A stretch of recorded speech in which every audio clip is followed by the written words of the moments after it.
The woman behind the counter had flour on her apron and a bruise on her heart that never quite healed right. Everyone in Red Ash Ridge knew Beatrice Hollow. They knew her the way they knew the old wagon rut on the main road. Something you stepped around without thinking, something that had simply always been there. She ran the general store her father had left her, kept accurate books, extended credit to families who couldn't pay, and remembered every child's birthday with a piece of hard candy slipped quietly across the counter. She did all of this without being asked and without being thanked, because that was simply who she was. What they also knew, what they never let her forget, was that she was fat. Not plump, not full-figured. The people of Red Ash Ridge were not generous with their language when it came to Beatrice Hollow. Fat, heavy, a big woman. These were the polite versions, the ones spoken in her presence, just loud enough to carry. There were worse ones for when she wasn't in the room, or when someone thought she couldn't hear through the thin wall separating the store from the back stockroom, where she sometimes sat eating her lunch alone rather than endure the dining room at the boarding house. She was 42 years old. She had never been courted. She had stopped expecting it sometime around 35 and had made a kind of peace with that fact, the kind of peace that isn't peace at all, but simply exhaustion wearing a quieter face. On the morning that changed everything, she was stacking tins of black-eyed peas when the door opened hard enough to bang the wall. Nora Pitsley came in first. That was how you always knew something was about to happen in Red Ash Ridge. Nora Pitsley arrived first, already talking, her voice preceding her like a storm front moving through a valley. "Did you hear?" she announced to the store at large, though the only people present were Beatrice behind the counter and old Amos Greer dozing on the bench by the stove. "Silas Mercer is back." Beatrice set down a tin carefully. Silas Mercer. She knew the name. Everyone did. He was one of the few people in the territory who made the mountains feel small by comparison. A trapper and tracker who had been working the high country for the better part of 15 years. A man who came down into town twice a year at most, bought his supplies without conversation, and went back up again like a man returning to his natural element. He was not unfriendly exactly. He was simply somewhere else in his head, even when he was standing in front of you. He was also, as Nora Pitsley would have told you without prompting, a widower. His wife Clara had died 3 years back. Fever. He'd buried her up on the mountain and hadn't come down for 4 months after, and when he finally did come into town, something had shifted in his face that hadn't shifted back since. "What of it?" Beatrice asked. "He's at the saloon," Nora said, lowering her voice to the pitch she used when she wanted everyone to hear her clearly. "And he's saying he needs a wife." Amos Greer opened one eye. "By tomorrow," Nora added, and let that sit. Beatrice didn't go to the saloon. She had not been inside the saloon in 11 years, since the night Jimmy Cook had stood up on a chair and announced to the room that betting on whether she'd break the floorboards was better entertainment than the piano player, and the room had laughed and she had walked out and kept walking until she reached the store and locked the door behind her, and sat in the dark for a long time. She didn't need to go to the saloon. Within 20 minutes, half the town came to her. They arrived in clusters, the way people do when there's news worth moving for. Ruth Farley and her daughter May. The Donahue brothers.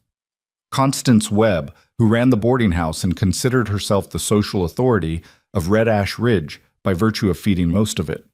They poured through the door of the general store and stood among the shelves of canned goods and bolts of fabric and bags of flour and talked over each other with the particular energy of people who have encountered something genuinely strange. "He walked in calm, as you please," Ruth Farley reported, sat down at the bar and said, and I heard this directly from Pete Alderson, who was there, said, "I need a wife, has to be settled before tomorrow morning." Just like that. Like he was ordering a bolt of rope. "Did he say why?" Beatrice asked.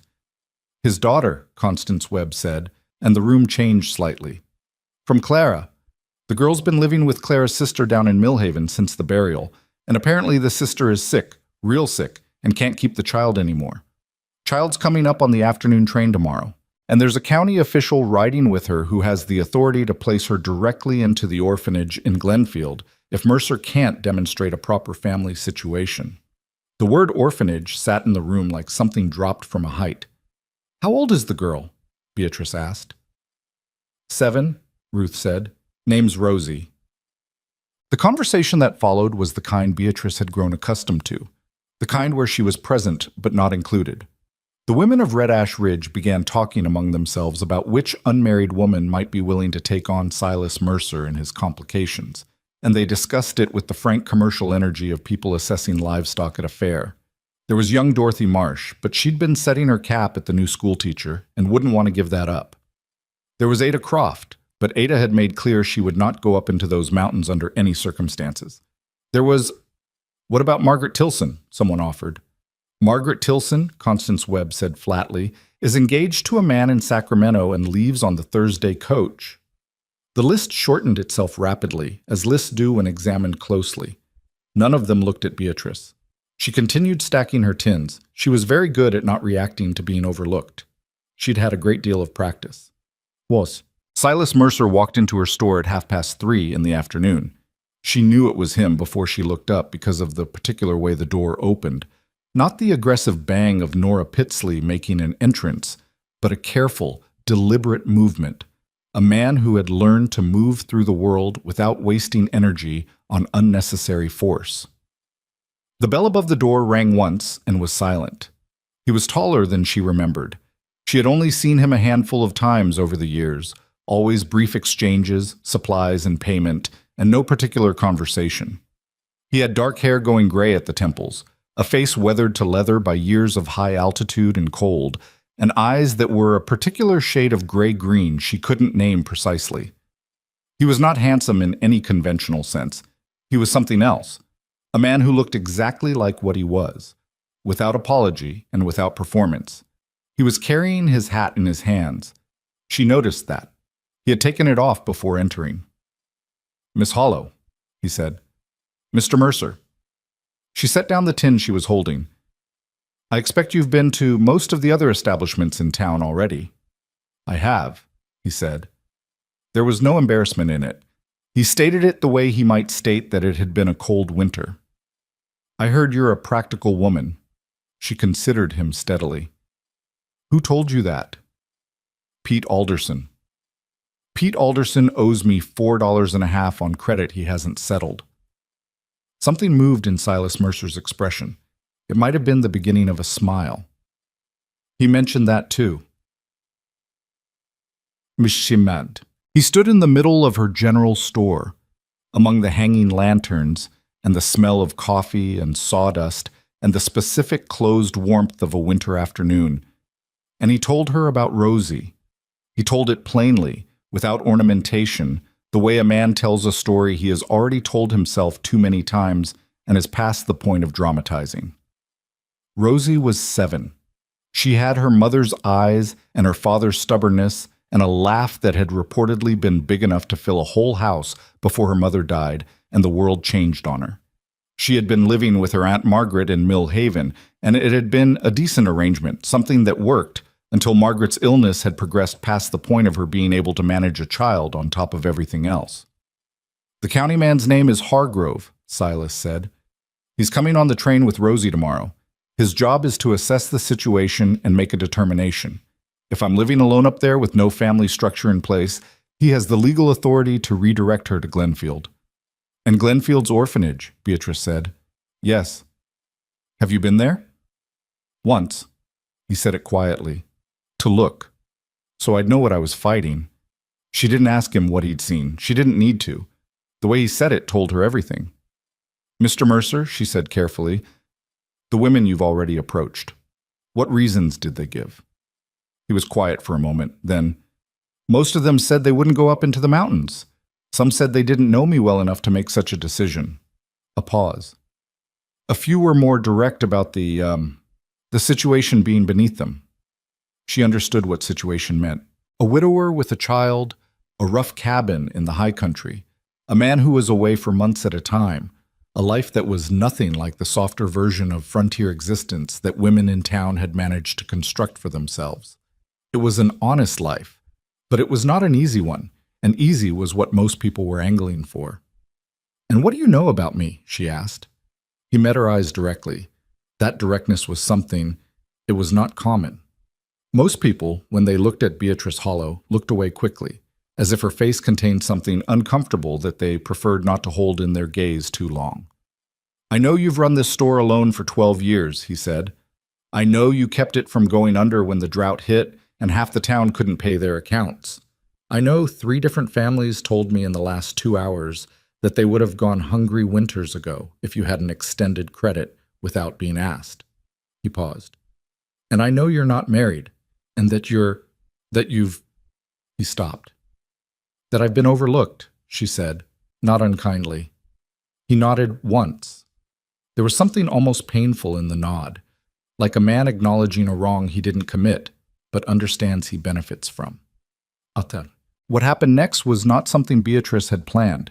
She had been listening to him, genuinely listening, in the way she'd learned to listen over years of running a store, of hearing what people actually needed underneath what they were asking for. And a question had formed itself in her mind so cleanly that it arrived on her tongue before she had decided to say it. "What is your daughter's favorite color?" The silence that followed lasted long enough that she heard the wind shift against the front window. Silas Mercer stared at her. Not the dismissive kind of stare she was accustomed to. Something more complicated. Like a man who has walked a long way expecting a particular kind of terrain and suddenly found himself looking at something entirely different. He stopped. His jaw tightened slightly, and she saw it. The flash of something raw and honest crossing his face. "I don't know," he said. His voice had changed, just slightly. The flatness of it had cracked somewhere around the edges. "I don't know what her favorite color is," he said again, and this time there was something underneath the words that wasn't quite grief and wasn't quite shame, but lived somewhere in the territory between them. Beatrice looked at him for a moment, then she said, "That's what I thought." "What does that mean?" "It means you're not asking me to be your wife," she said. "You're asking me to be her mother. And those are 2 very different things, and the second one matters a great deal more than the first." He didn't answer right away. She hadn't expected him to. She pulled a bolt of yellow fabric from under the counter set. She'd been planning to cut it for Mrs. Alderson's curtain order, and set it aside. Her hands needed something to do. They usually did when she was thinking clearly. "What would you need," she asked, "for this to be a real arrangement?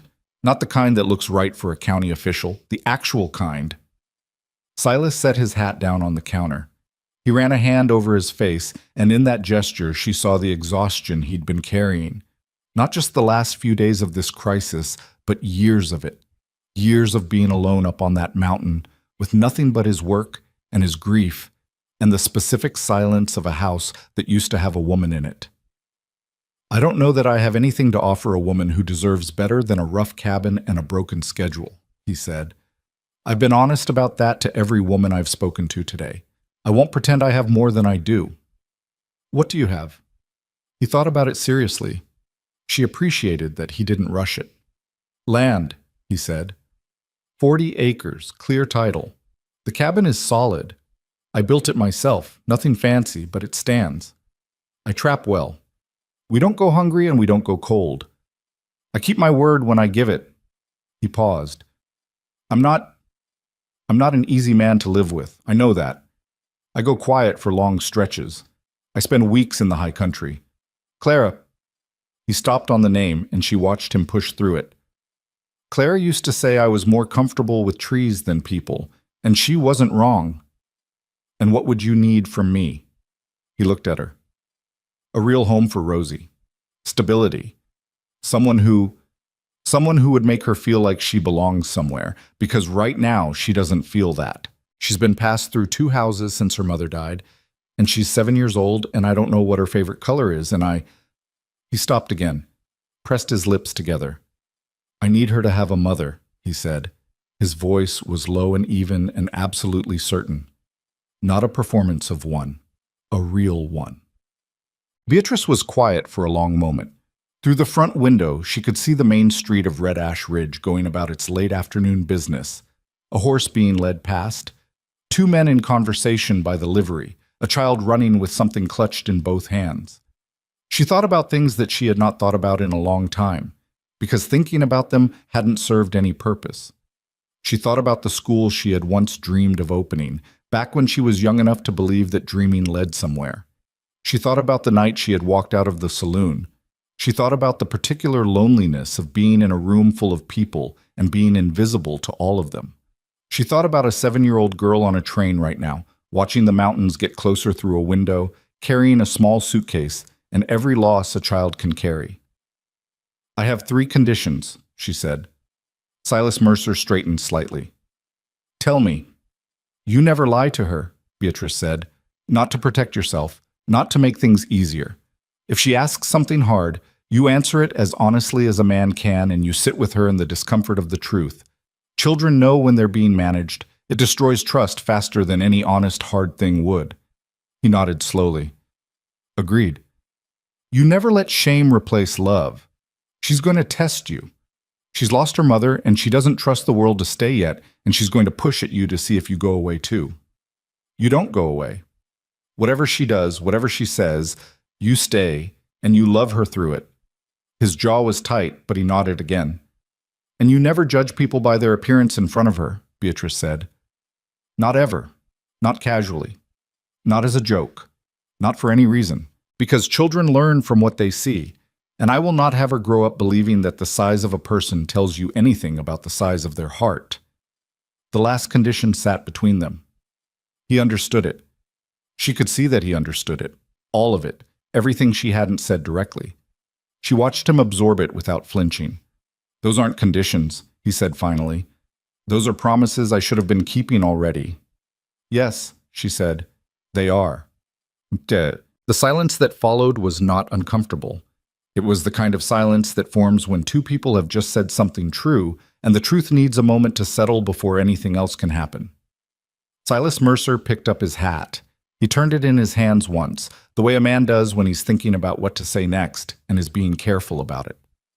"Miss Hollow," he said, "I'm not going to tell you this is anything other than what it is. I'm not going to promise you romance or things I don't know if I can deliver. I'm asking you to step into something hard alongside a man you barely know for a child you've never met, in a place that is nothing like what you're used to." "I know that," she said. "Then why are you considering it?" She looked at him for a long moment. This was the honest version of the answer, the one that lived underneath the practical layers. "Because someone asked me today what your daughter's favorite color was," she said, "and I realized that the question mattered, and I'm not sure anyone else who walked through that door today would have asked it." She paused. "And because I've spent a long time being invisible, and I think your little girl has too, and I don't want that for her." Okay. He left the store 20 minutes later with a clear answer. She closed early for the first time in 11 years, flipped the sign in the window, and sat down at the small table in the back room where she ate her lunches alone. She did not feel triumphant. She did not feel afraid exactly, though something very close to fear was present. The particular fear of having committed to something real after a long time of committing to nothing at all. She thought about what needed to happen before tomorrow morning. She had to speak to her neighbor, old Edna Marsh, about managing the store for a few days. She had supplies to gather, food for a child, things a 7-year-old might want to find when she arrived somewhere new. She tried to remember what she had loved at 7. Yellow. She had loved yellow, as it happened. The color of sunlight through a clean window, the color of something warm and safe. She pulled out a length of yellow cotton from the same bolt she'd set aside for Mrs. Alderson's curtains. Mrs. Alderson could wait. But the news moved through Red Ash Ridge the way all news moved through Red Ash Ridge, instantly and with editorial additions that had no basis in fact. By supper time, Beatrice had heard 3 versions of her own decision, each more elaborate than the last. Nora Pitsley found her on her way home. "Is it true?" Nora demanded, falling into step beside her in that aggressive sidewalk way she had. "You told Silas Mercer, yes?" "I did." "Beatrice," Nora's voice dropped into something that wanted to be concern but was mostly shock badly disguised. "He'll be gone months at a time in those mountains. You'll be up there alone with a child you don't know. You've never even—" She stopped herself from saying whatever she'd been about to say. "Never even what?" Beatrice asked pleasantly. Nora collected herself. "It's a hard life." "Yes," Beatrice agreed, Most lives are. People are going to talk. People have always talked, Beatrice said. I'm still here. Nora had more to say. She could see it organized behind the woman's eyes, all the social assessments and the practical objections and the specific kind of pity that wears the clothing of friendship. But she must have found something in Beatrice's face that stopped her, because she pressed her lips together and simply said, "Well, I suppose you know your own mind." "I do," Beatrice said. "That's something, isn't it?" She was up before dawn the next morning. Silas arrived at the store at first light. He'd come down from wherever he'd been staying, the boarding house probably, and he looked like a man who had not slept much, which put them on equal footing. He was wearing his best coat. She noticed this with something that wasn't quite tenderness, but lived next to it. "You're sure?" he said. It was not quite a question. "I don't make decisions I'm not sure of," she told him. He nodded. "Neither do I, as a rule." "Then we understand each other." She had a bag packed. Yellow fabric, a book of illustrated stories she'd found in the back of the store's inventory, a jar of apple butter she'd put up in October, a small wooden puzzle she'd carried in stock for 3 years and never sold. Enough food for several days. He looked at the bag. "You've been up all night." "Part of it," she admitted. He was quiet for a moment. Then, with the same careful directness he seemed to bring to everything, "I want you to know that I'm going to try to be worth the trust you're putting into this arrangement." It was not a declaration of love. It was not a promise of happiness or romance or any of the things that people usually attach to the institution of marriage. It was something plainer and possibly more durable, a man telling a woman that he understood the weight of what she was doing and intended to take it seriously. "Thank you," she said. The wedding happened at sunrise. The justice of the peace, a man named Calvin Rudd, who had married 17 couples in Red Ash Ridge and buried half of them, arrived at 7 o'clock with sleep still in his eyes and went through the ceremony with efficient brevity. The witnesses were old Amos Greer, who had woken up for the occasion, and Edna Marsh, who cried through all of it without explaining why. Constance Webb had reportedly wanted to attend but had not been invited. It was cold. The sun was coming up over the eastern ridge and turning everything copper and pale gold. Beatrice stood in her good gray dress with flour on her hands because she'd been baking bread at 5 in the morning and hadn't fully scrubbed it off. And Silas stood beside her in his best coat and said the words when Calvin Rudd told him to say them and looked at her directly the whole time. When Calvin Rudd said he could kiss the bride, there was a pause. The specific pause of two strangers who have just made an enormous decision and are navigating the immediate practical awkwardness of it.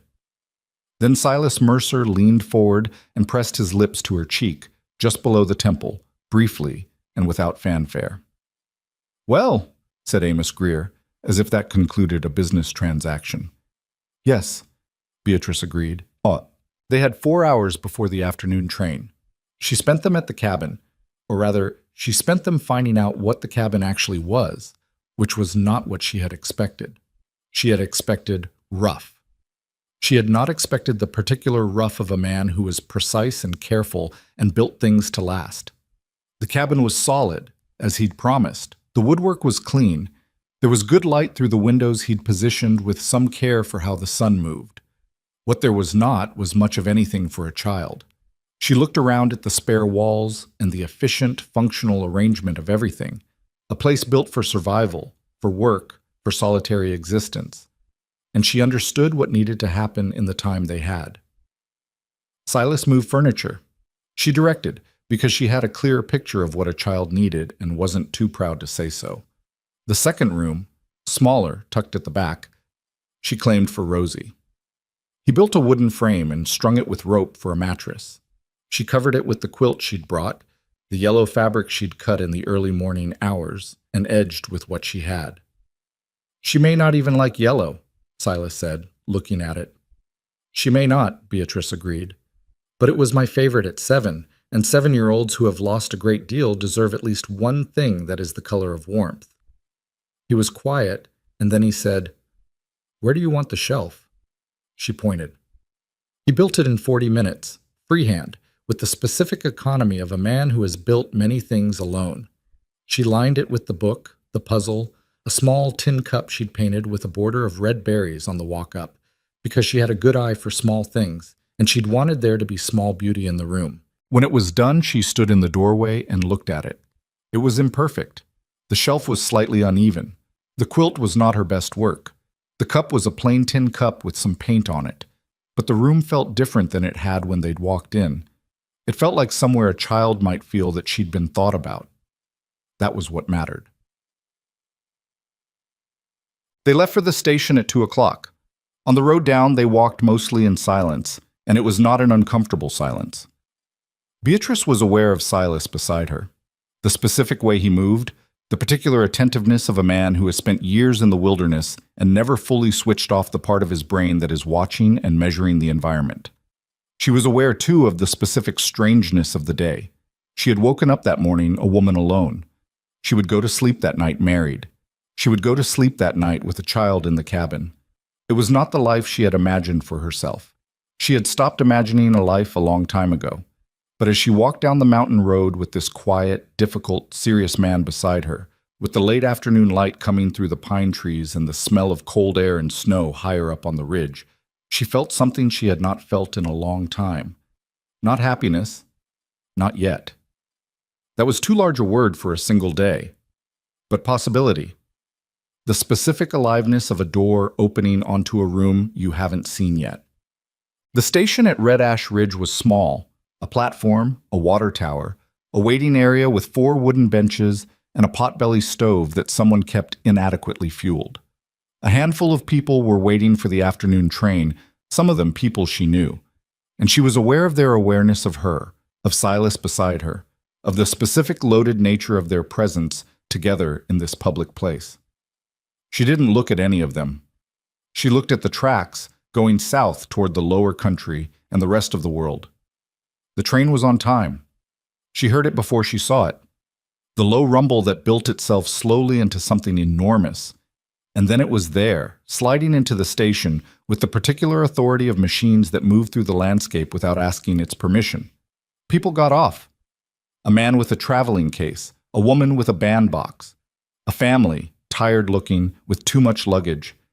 And then a small girl, 7 years old, dark-haired like her father, thin in the way of children who have not eaten well for a period of time, or who have eaten well enough but have not been happy. She was wearing a blue coat that had been let out at the sleeves recently, and she carried a small leather suitcase that looked disproportionately large for her size, and she stepped off the train onto the platform and stood very still, looking around with the particular careful expression of a child who has learned not to show too much too soon.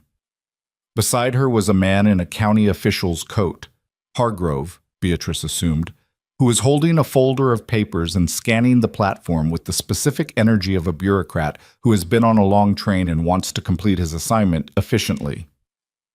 Rosie found her father first. She looked at him for a long moment without moving. Her face did not change exactly, but something moved through it, the way wind moves through long grass, changing the surface without changing what's underneath. Silas Mercer crossed the platform to his daughter and crouched down in front of her, and Beatrice watched him do it. Watched him put himself at eye level with this small girl he had failed in all the ways a grieving man fails, and say something quiet that she couldn't hear. Rosie's chin trembled. She stopped it. She was 7 years old, and she had already learned to stop her chin from trembling. It was the most heartbreaking thing Beatrice had seen in years. Then the girl looked past her father, looked directly at Beatrice. She studied her with the frank, unfiltered assessment that only children and certain wild animals are capable of. No politeness, no social overlay, just pure evaluative attention. And then she said it. "Why would someone like her want me?" Her voice was small and clear and absolutely serious. The people nearby, not many, but enough, heard it. Beatrice felt them hearing it, felt the specific atmospheric shift of a question that has just made a room uncomfortable. She did not feel hurt. She understood the question. She understood it from the inside out, having spent 4 decades in a world that had asked versions of it about her. Why would someone like that expect to be wanted, to be seen, to be anything other than what she appeared to be on the surface? She walked forward. She walked past Silas, who had straightened and was looking at her with something complicated in his expression, and she stopped in front of Rosie and she went down. Not graceful. Her knees were not what they'd been, and the platform was cold, and it took her a moment to settle. But she went down, and she looked at the girl directly. "Because," she said quietly, "lonely hearts recognize each other long before beautiful faces do." Rosie stared at her. Her lower lip moved. The careful stillness of her face cracked at the edges, and beneath it was everything. The grief and the fear and the longing that a 7-year-old should not have to carry. And she held all of it for one more second, two, and then she let out a sound that was not quite crying yet, and stepped forward and put her small arms around Beatrice's neck. Beatrice held her. On the platform of the Red Ash Ridge station, in the cold of a late winter afternoon, with Silas Mercer standing behind them and a county official with a folder of papers looking on, and the last of the day's light going copper through the pine trees at the edge of town, Beatrice held this child she had known for 30 seconds, and felt something shift inside her chest that she didn't have a name for yet. She thought she might find one eventually. She held on. Rosie didn't let go for a long time. That was the first thing Beatrice learned about her. She held on. Not the brief, polite hug of a child performing gratitude for adults watching, but the grip of someone who had been in open water long enough that solid ground felt like something to be tested before trusting. Her small arms stayed locked around Beatrice's neck, while the cold pressed in from the platform, and the county official cleared his throat once, then thought better of repeating it. Silas stood behind them. Beatrice could feel him there without looking. The specific stillness of a man who doesn't know what to do with his hands when emotion moves through a situation faster than practicality can manage it. She heard him shift his weight. She heard him decide not to speak. Smart man, she thought. When Rosie finally pulled back, she didn't go far. She kept one hand loosely in Beatrice's coat sleeve, like someone keeping a finger in a book so they don't lose the page. She looked at Beatrice's face with that same direct, uncurated attention from before, taking inventory, measuring something that didn't have a name yet. "Your hands are cold," the girl said. "It's a cold day," Beatrice said. "Mine are too." Rosie considered this. "We could share a pocket." It was such a practical, unsentimental solution that Beatrice almost laughed. She didn't, because something told her that laughter right now might frighten the thing that was beginning to form between them. Too sudden, too large. Instead, she opened the right pocket of her coat, and Rosie put her hand in alongside Beatrice's, and they stood like that while Silas went to speak with Hargrove. The county official was a thin man with a neat mustache, and the particular manner of someone who has seen too many hard situations and has responded by building a professional distance between himself and all of them. He went through his papers with Silas on the far end of the platform, speaking in a low, efficient voice, and Beatrice watched without appearing to watch. She could read the shape of the conversation from the body language alone. Silas presenting the facts with the same flat directness he brought to everything. Hargrove asking questions and making notes, the occasional glance in her direction that Hargrove tried to make look casual and didn't quite manage. He was assessing her. She had expected that. "Is he deciding if you get to keep me?" Rosie asked. She asked it without distress, which was somehow worse than if she'd sounded frightened. The distress had been processed somewhere earlier in some quiet interior place, and what was left was this flat, watchful pragmatism. "He's deciding if your father and I can provide a good home," Beatrice said. "Is that the same thing?" "Yes," Beatrice said. "That's the same thing." Rosie was quiet for a moment. What if he says no? He won't. But what if he does? Beatrice looked at her. "Then your father and I will find another way, and another one after that, until we find one that works. That's what adults who are paying attention do." Rosie absorbed this with the serious consideration it deserved. "My Aunt Margaret tried," she said. "She just got too sick." "I know," Beatrice said. "That wasn't your fault, and it wasn't hers. Some things just happen, and they're not anyone's fault." The girl was quiet again. Then, "She cried when I left." "I expect she did." "I didn't," Rosie said. And then, after a pause with something in it that wasn't quite shame but was related to it, "I wanted to."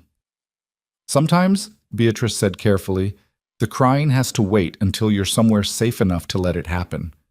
Rosie turned her head and looked at her directly.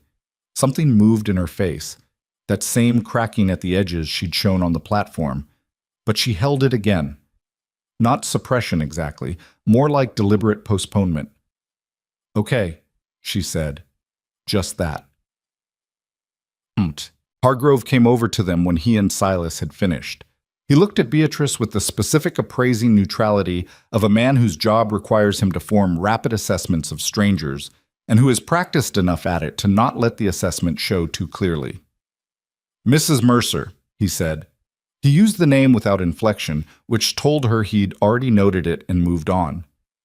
Mr. Hargrove, you were married this morning. At sunrise, she said. The justice of the peace was Calvin Rudd. The witnesses were Amos Greer and Edna Marsh. I can provide their addresses if you need to verify. He looked at her steadily. She looked back. She had been looked at by people trying to find her wanting for 40 years. She was good at staying still under it. Your husband tells me you've run the general store in Red Ash Ridge for 12 years, he said. Independently, yes. And you're prepared to relocate to the Mercer property. I've already begun, she said. The child's room is ready. There's food in the cabin. If you want to come and see, you're welcome to. Hargrove glanced at Rosie, who was watching him with that same unnerving directness. He looked slightly uncomfortable under it, which told Beatrice that he was, at least, a man with some conscience operating underneath the professional manner. That won't be necessary, he said. I'll file the assessment as stable family situation, conditional on a follow-up review in 60 days. He looked at Silas. You understand the conditions of the review. I do, Silas said. Mrs. Mercer. Hargrove nodded to her once, the nod of a man who has formed an opinion he's keeping to himself, and turned and walked back toward the station building. Rosie watched him go.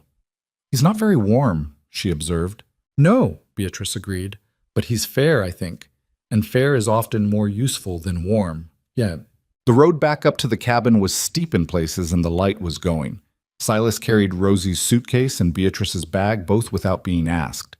Rosie walked between them, and she didn't take Beatrice's pocket this time. She watched the road, the trees, the mountain coming out of the blue dusk above them, with the specific wide attention of a child encountering a landscape for the first time.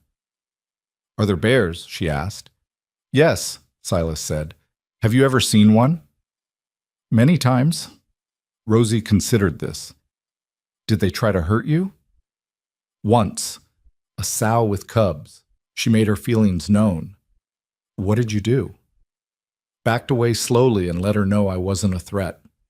And that worked? Eventually, Rosie walked for a few more steps. I think I would have run, she said. Running is the wrong instinct with bears, Silas said. It tells them you're prey. What if your instincts are wrong? He was quiet a moment, and Beatrice heard something deliberate in the pause. A man thinking about more than bears. Then you learn to override them, he said. It takes practice. Rosie glanced up at him sidelong. She didn't say anything else about bears. The cabin looked different with lamplight in the windows. Beatrice had banked the fire before they left, and the coals were still alive, and she rebuilt it quickly while Silas got the lamps lit, and Rosie stood in the middle of the main room and turned slowly, looking at everything. The ceiling, the shelves, the wood stove, the table with its two mismatched chairs, the deerskin by the hearth that had been there since before Clara died, and had the specific soft flatness of something very old and well used. It smells like pine, Rosie said. Pine and wood smoke, Beatrice agreed. You'll stop noticing it after a few days. I don't want to stop noticing it, she said it simply. It smells like outside, but inside. Beatrice thought about that. That's a good description of it, she said. She showed Rosie her room last. She made herself wait, let the girls settle slightly into the main space first. Let her feel the warmth of the fire and have a cup of warm milk that Silas heated without being asked. She noted that, filed it away, the specific attentiveness of a man who was trying hard even if he didn't know how to show it easily. When she finally opened the door to the back room and stepped aside, Rosie walked in slowly. She stood in the middle of the small space and looked at the yellow quilt, the shelf with the book and the puzzle and the painted tin cup, the wooden toys Silas had made, rough animals, a horse and a dog, and something that might have been a bear, sanded smooth but clearly handmade. She picked up the horse. She turned it in her hands. She looked at the shelf again, at the tin cup with its border of red berries. She ran one finger along the quilt without saying anything. Then she sat down on the edge of the bed, and the tears came. Not the careful, controlled kind. The other kind. The kind that has been waiting a long time for the right place to happen. She sat there with the small wooden horse in both hands and cried in the way that 7-year-olds cry when they have been holding everything in for too long, which is all the way and without apology and with the particular wrenching honesty of someone who has not yet learned to perform their grief for other people. Beatrice sat beside her. She didn't say anything.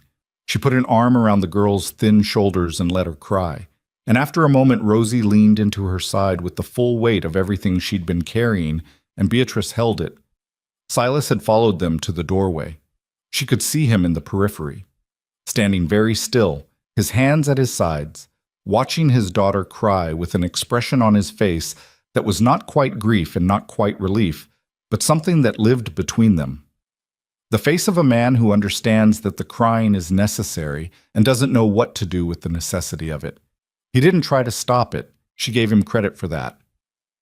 When it ran its course, when Rosie had cried herself to the other side of it and was sitting against Beatrice's side with the specific hollow quietness that comes after, she sniffled once and looked at the wooden horse still in her hands. "Did he make these?" she asked, meaning Silas. "Yes," Beatrice said. Rosie looked at the horse for a long moment. "He's not very good at it," she said. There was no cruelty in it, just honest assessment. From the doorway, Silas said, "I know." A pause. "I started making them about a month ago, first time I'd ever tried."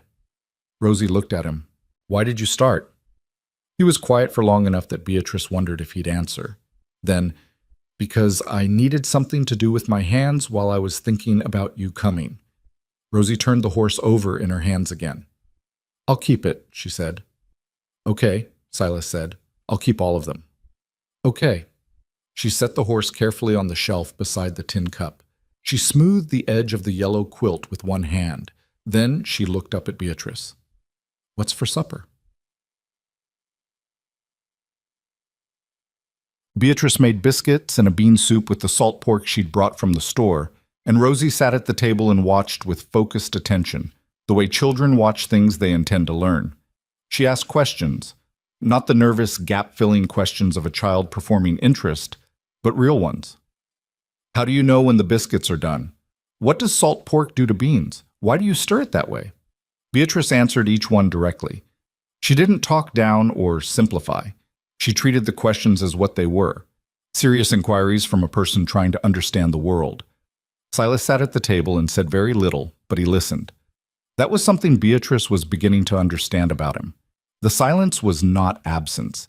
He was present in it, attending to everything, filing it all away in that careful internal place that seemed to be where he processed the world. "Do you cook?" Rosie asked him. "Some," Silas said. "Mostly trail food. Things that don't require much." "Like what?" "Dried meat, cornmeal, beans cooked over a fire." He paused. "I make decent coffee." Rosie considered this. "Beatrice makes better food." "I know," Silas said. "You should watch her, the way I'm watching her." Something crossed his face, that almost smile again. "I'll do that," he said. After supper, when the dishes were done and the fire was burning low and steady, Rosie sat on the deerskin rug and looked through the book of illustrated stories. She didn't ask to be read to, which told Beatrice something. She was old enough to read herself and had the particular self-sufficiency of a child who had spent time without adults paying close attention to her. But she kept glancing up, not at the book, at both of them, at Silas whittling something at the table, at Beatrice mending a seam in the quilt border by the fire. Checking, verifying, making sure they were still there. Beatrice knew what that was. She'd done it herself years ago, in the months after her father died, and the store became hers, and every morning she'd woken up and had to relearn that the life she'd known had changed shape permanently. She didn't draw attention to the checking. She just made sure to be findable when the glances happened. At some point, Rosie fell asleep on the rug with the book open across her chest, and Silas carried her to the back room with the careful competence of a man who had done this before, in another life, in the years before grief had reorganized everything, and came back without waking her. He sat back down at the table. Beatrice continued sewing. The fire crackled. Outside, the mountain wind had come up and was moving through the pines in that rhythmic, oceanic way that made the silence inside feel more solid. "She's going to test us," Beatrice said quietly. She wasn't looking up from the quilt. "She's been moved twice in 3 years, and she's waiting for it to happen again. She'll do things to see if we leave." Silas was quiet for a moment. "I know." "Do you?" "I know because I do the same thing," he said. "Just less obviously." She looked up at that. He was looking at the table, at his hands, at nothing in particular, the look of a man who has just said something more honest than he'd fully intended to say. She didn't push at it. "Okay," she said, "then you'll understand what you're watching when it happens." "Will you?" he asked. "Understand what you're watching?" She thought about it honestly. "I think so. I've spent a long time watching people and reading what's underneath the surface of what they show." She paused. "I haven't always done it perfectly." "No," he said. "Nobody does." The first week was harder than either of them said aloud. Rosie woke in the night on the second day, a sharp cry that brought both Beatrice and Silas to the doorway at the same time. She was sitting up in bed, eyes open, the wooden horse clenched in one hand, and for a moment she looked at them both without recognition, the particular blankness of someone caught between sleep and waking in a place that wasn't yet fully familiar. Then she focused, saw Beatrice. Something released in her face. She didn't say anything. She lay back down and pulled the yellow quilt up and closed her eyes, and within minutes she was breathing steadily again. Silas and Beatrice stood in the hallway and didn't speak. After a moment, he went back to his room and she went back to hers, and neither of them mentioned it in the morning. They were two strangers sharing a house, navigating around each other with the careful courtesy of people who understand that proximity without familiarity requires deliberate effort. He made coffee at first light and left a cup on the table for her. She made breakfast. He tended the animals and the woodpile. She kept the fire and the food and the small internal management of the cabin that is mostly invisible until it isn't done. They didn't talk much. When they did, it was practical, necessary. He told her which supplies they were running low on. She told him what Rosie had eaten and what she'd refused. He reported on the condition of the trails. She mentioned that the roof was shedding snow unevenly over the north corner, and there might be an ice problem forming. He fixed the ice problem that afternoon without making anything of it. She noticed. On the fourth morning, Rosie announced at breakfast that she wanted to learn to make bread. "You're a little young to manage the kneading," Beatrice said. "How old were you when you learned?" "9, but my mother started teaching me when I was 6. "Then I'm old enough to start." There was a logic to it that was hard to argue with. Beatrice cleared the table and got out the flour and lard and the specific combination of things she'd been making bread with since she was old enough to reach the counter standing on a stool, and she showed Rosie each step with the deliberate patience she brought to teaching anything, not oversimplifying, not rushing, answering the questions that came as they came. Rosie was not naturally tidy. She got flour on her coat and the floor, and at one point in her hair, and she persisted through the mess with a focused determination that was pure Silas, Beatrice thought, even if the girl didn't know it yet. The hands kneading the dough were too small and not quite strong enough, so the bread that came out of it was denser than it should have been, and when Rosie tasted it, she made a face. "It's not as good as yours," she said. "No," Beatrice agreed. "First bread never is." "When will mine be as good?" "When you've made enough of them." She paused. "Skill isn't something you get, it's something you accumulate. Every loaf you make gets added to the ones before it." Rosie considered the dense loaf with something that wasn't quite acceptance. "I'm going to make one every day until it's right," she said. "That'll mean a lot of bread," Beatrice said. "Then we'll need a lot of butter." Silas, who had come in from outside during this conversation and was standing with his coat still on and snow on his boots, said, "We've got a cow." Rosie looked at him. "You have a cow?" In the lower barn, doesn't produce much this time of year, but enough for butter if you're patient. Something lit in Rosie's face. Not quite a smile yet, but the precursor to one, the movement that happens in a face before it remembers it's allowed to be happy. Will you show me? She asked. And the asking was directed at him, not Beatrice. And Beatrice saw Silas register that fact with something that moved through him quietly. Tomorrow morning, he said. Early. How early? Before the sun clears the eastern ridge. Rosie nodded with the gravity of someone accepting a serious appointment. I'll be ready, she said. The gossip from town reached the cabin on the 7th day, carried up by Pete Alderson, who had a legitimate reason to come. He'd brought an order Beatrice had left behind, some thread and a bolt of cloth that Edna Marsh had set aside, and an illegitimate one, which was to see with his own eyes what the household situation actually looked like. She received him at the door without particular warmth. He handed over the package with the slightly self-conscious energy of a man who knows he's been caught doing something small and transparent. How are you settling in? He asked. Well enough, she said. Town's been talking, he offered. Town always is, she said. What are they saying? He had the grace to look slightly uncomfortable. Some folks say it won't last. That Mercer will go back to the mountain in spring and leave you stuck up here with the kid. He paused. Some folks say other things. What other things? He looked at his boots. That he only married you because no one else would have him, and that you only said yes because no one else would have you. She let that sit for a moment, let it land and settle and find its place in the specific inventory of things people had said about her over the years. Pete, she said, do you have any opinion of your own, or do you mostly carry other people's? He blinked. I didn't say I believed it. You're repeating it, she said. That's close enough. She took the package. You still owe me $4.50. He dug in his coat pocket with the specific embarrassed urgency of a man who has walked into something he didn't expect.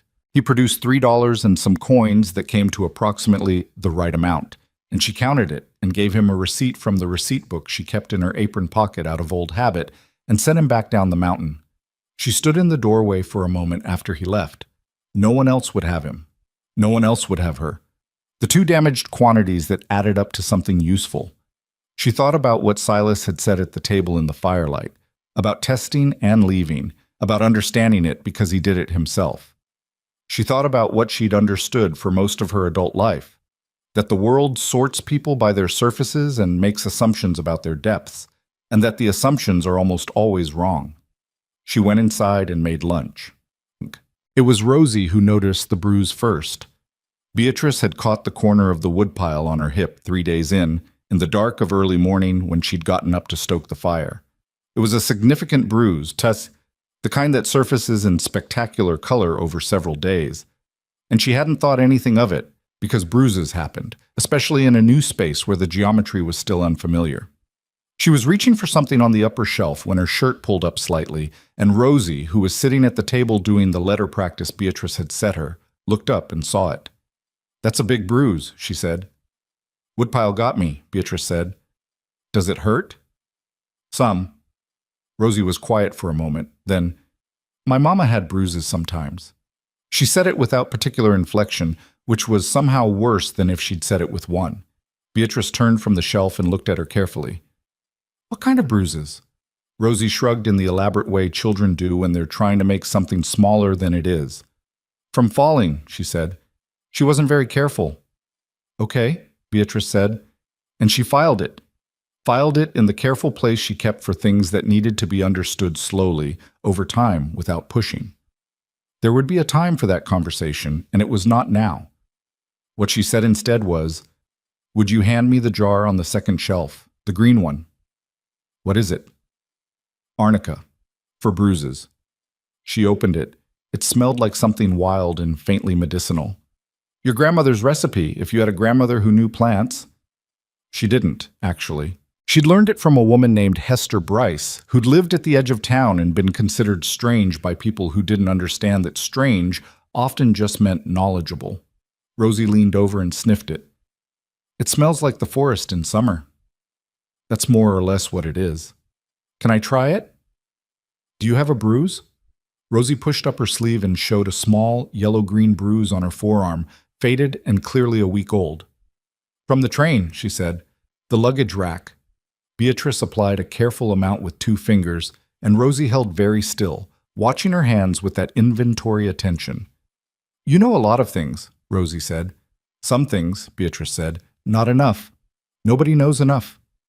My teacher in Millhaven said women only need to know cooking and sewing and keeping house." Beatrice looked at her. "What do you think of that?" Rosie considered it seriously. "I think she only knew cooking and sewing and keeping house," she said, and she seemed bored. Beatrice said. "What would you like to know?" The girl thought about it, really thought. You could see it, the actual internal sorting through possibilities.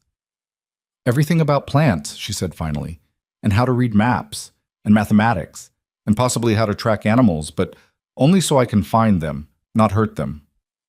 "That's a reasonable list," Beatrice said. "Can you teach me?"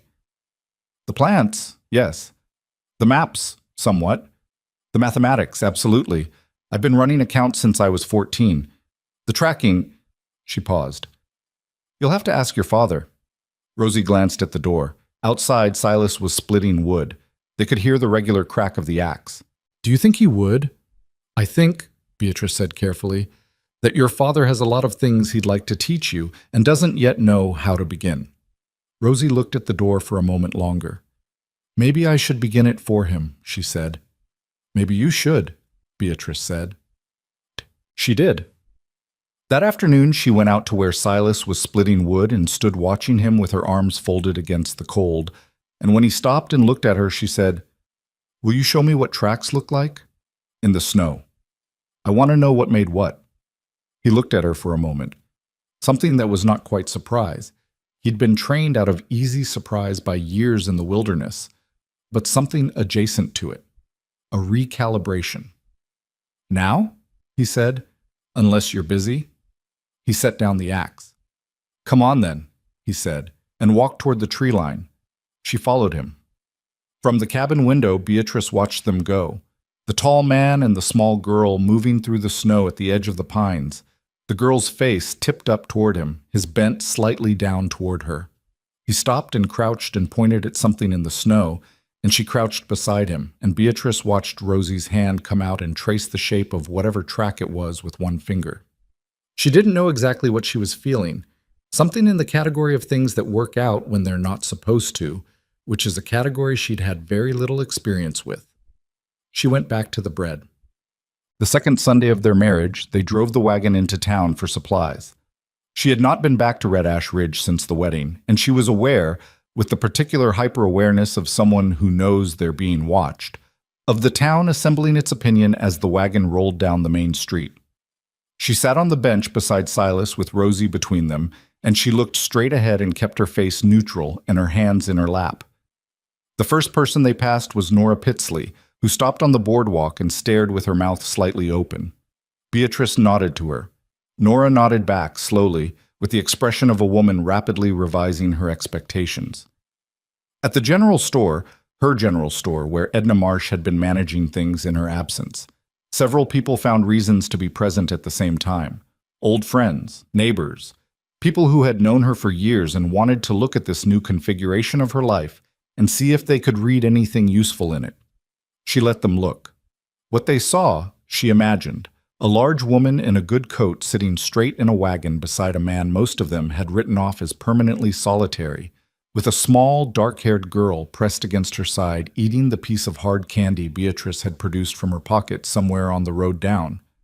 What they couldn't see, the bruise on her hip, the bread she'd made that morning that was still slightly too dense, the conversation the night before when she and Silas had sat at the table for 2 hours going over the 60-day review requirements, and she had said some things that were difficult to say, and he had listened with the particular quality of attention that was beginning to feel like its own kind of gift. Inside the store, Edna Marsh looked at her with bright eyes. "You look different," she said quietly, when the others were occupied. "I'm not different," Beatrice said. "You're a little different," Edna said. "Not worse, just different." She paused. "The child is beautiful." "She's 7 and opinionated and determined to make bread every day until it's right," Beatrice said. "I think that's more useful than beautiful." Edna smiled. A real one, without social overlay. Yes, she said. I think you're right. But it was on the way back up the mountain that things cracked slightly. Rosie had been quiet since they left town. A different quiet than her usual, considering quiet, the kind that Beatrice had learned to pay attention to. She sat between them on the wagon bench and looked at the road, and when they hit the stretch of steep climb that required the horse to work hard, she said, without preamble, "They were looking at you." "People look?" Beatrice said. "Not the normal-looking kind." Rosie's voice was flat, and underneath the flatness was something with edges. "The kind like you're something strange." "I know what kind." "It's rude." "Yes," Beatrice said. "It is." "Why do they do it?" Beatrice thought about the honest answer. The easy answer was that people were afraid of things that didn't fit their expectations. The honest answer was messier than that, more about learned habit, about the way cruelty gets normalized until it feels like simple observation. "Some people," she said, "have decided that the way a person looks tells them everything they need to know. And when they see someone who doesn't fit what they expect, they don't know where to put them. So they stare or they say things, because it makes them feel like they understand what they're looking at." "But they don't understand," Rosie said. "No," Beatrice said. "They don't." "Then they should be quiet until they do." From Rosie's other side, Silas said, "That's about the clearest statement of it I've ever heard." Rosie looked up at him. He was looking at the road, handling the reins, but she looked at his profile for a long moment. "Did people stare at my mama?" she asked. The question landed in the wagon like something physical. Beatrice felt Silas absorb it, the specific stillness of a man hit by something he wasn't ready for. "Your mama," he said, after a moment, "was the kind of woman people stared at because she was beautiful, and she used to say that being stared at for that reason wasn't much better, because people still weren't looking at what mattered." Rosie was quiet for a moment. What did matter about her? His voice changed, just slightly. "She was funny," he said, and she remembered everything. Names, dates, what people had told her months before. She made people feel like they were worth remembering. A pause. "She was right that you'd find your way here." Rosie went very still. "She said that?" "Before she died," he said. She said that she hoped you'd find your way somewhere that felt right. She didn't know where it would be." He paused. "I think she'd say this was close to right." Rosie turned forward again. Beatrice felt the slight press of her shoulder as she leaned infinitesimally toward her father, and Beatrice shifted to make room for whatever this was. This small, hard-won movement between the two of them. This beginning of something that had been stopped up for 3 years and was only now, with some difficulty and some imperfect effort, starting to move again. The wagon went up the mountain, and the pines closed around them, and the light came through in the specific low gold of winter afternoon, and Beatrice looked at neither of them and let the moment be what it was. The bread got better on the 11th day. Rosie had been making a loaf every morning with the focused commitment of someone who has decided that a thing will be done and is not interested in negotiating with the difficulty of it. The first 3 had been dense enough to use as doorstops, and Beatrice had served them without comment and watched Rosie eat her own imperfect results with the specific grimness of someone holding themselves accountable. The 4th was better. The 5th was worse. She'd let the dough rest too long and it had gone slack. The 6th through 10th were a slow, uneven climb towards something edible, each one a small argument between the girl's determination and the particular alchemy of flour and heat that doesn't care about determination at all. The 11th loaf came out of the oven with a proper crust and a crumb that held together when you cut it, and Rosie stood at the table and looked at it for a long moment without touching it. "Well?" Beatrice said. Rosie cut a slice, ate it standing up, without butter, the way you test something seriously. "It's good," she said. She sounded almost surprised. "It is," Beatrice agreed. She'd tasted it. It was genuinely good. Not perfect, not the bread of someone who had been doing it for 30 years, but real bread, the kind that tasted like effort and intention. "Can we tell him?" Rosie asked. She meant Silas, who was outside checking the trap lines that ran along the lower ridge. "Go get him," Beatrice said. She went. Through the window, Beatrice watched her run across the snow toward the tree line, her dark hair loose from its braid and bouncing behind her, calling her father's name in a voice that was not the careful, measured voice of the girl who had stepped off the train 3 weeks ago. It was louder, less guarded, the voice of a child who has started to believe that being heard is permitted. Silas came in with snow on his shoulders and the particular alertness of a man pulled from work before he expected it, and Rosie pulled him to the table and pointed at the loaf with both hands as if presenting evidence. He looked at it. He looked at Beatrice. "Taste it," Rosie demanded. He cut a slice, chewed it carefully, with the same seriousness he brought to most things. "That's a good loaf," he said. Rosie stood straighter. "I made 11 before I got it right," she said. "Beatrice says skill accumulates." "Beatrice is right," he said. "I know," Rosie said simply. Beatrice turned back to the stove and said nothing. She was smiling at the wall where nobody had to see it. The 60-day review came on a Thursday. Hargrove arrived in the early afternoon, riding a good bay horse and carrying his same folder of papers, with the addition of a notebook that suggested he intended to be thorough. He was polite in the way of men who keep their personal opinions behind their professional ones, and he moved through the cabin with the practiced eye of someone who has assessed many households and knows the difference between the ones that have been staged for a visit and the ones that are simply lived in. This one was clearly lived in. The shelf in Rosie's room had acquired additional things: a pine cone she'd found that was notably large, a drawing she'd made of the cow in the lower barn, a small rock with a vein of quartz running through it that Silas had pointed out on one of their tracking walks. The yellow quilt had a small stain near the corner from where she'd brought her bread in to show Beatrice and had set it down too close to the edge of the shelf. The wooden horse had been joined by the dog and the bear, and there was a fourth animal in progress on Silas's workbench, something that might have been a fox. Hargrove stood in the doorway of the girl's room and looked at it for a moment. "She's settled," he said. "Not a question." "Yes," Beatrice said. "Any difficulties?" "The ordinary kind," she said. She woke at night for the first week. She tested limits in the way children do when they're trying to understand if the limits will hold. She paused. They held. He turned from the room and looked at her directly. "Mrs. Mercer," he said, with a slightly different energy than he'd used at the station, "I'm going to be honest with you. When I came on that train with the girl, I had concerns about this arrangement." "I know you did," she said. "They were not unreasonable concerns." "No," she agreed. "They were not."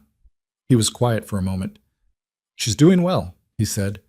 "Better than I've seen children do in established households sometimes." He paused again.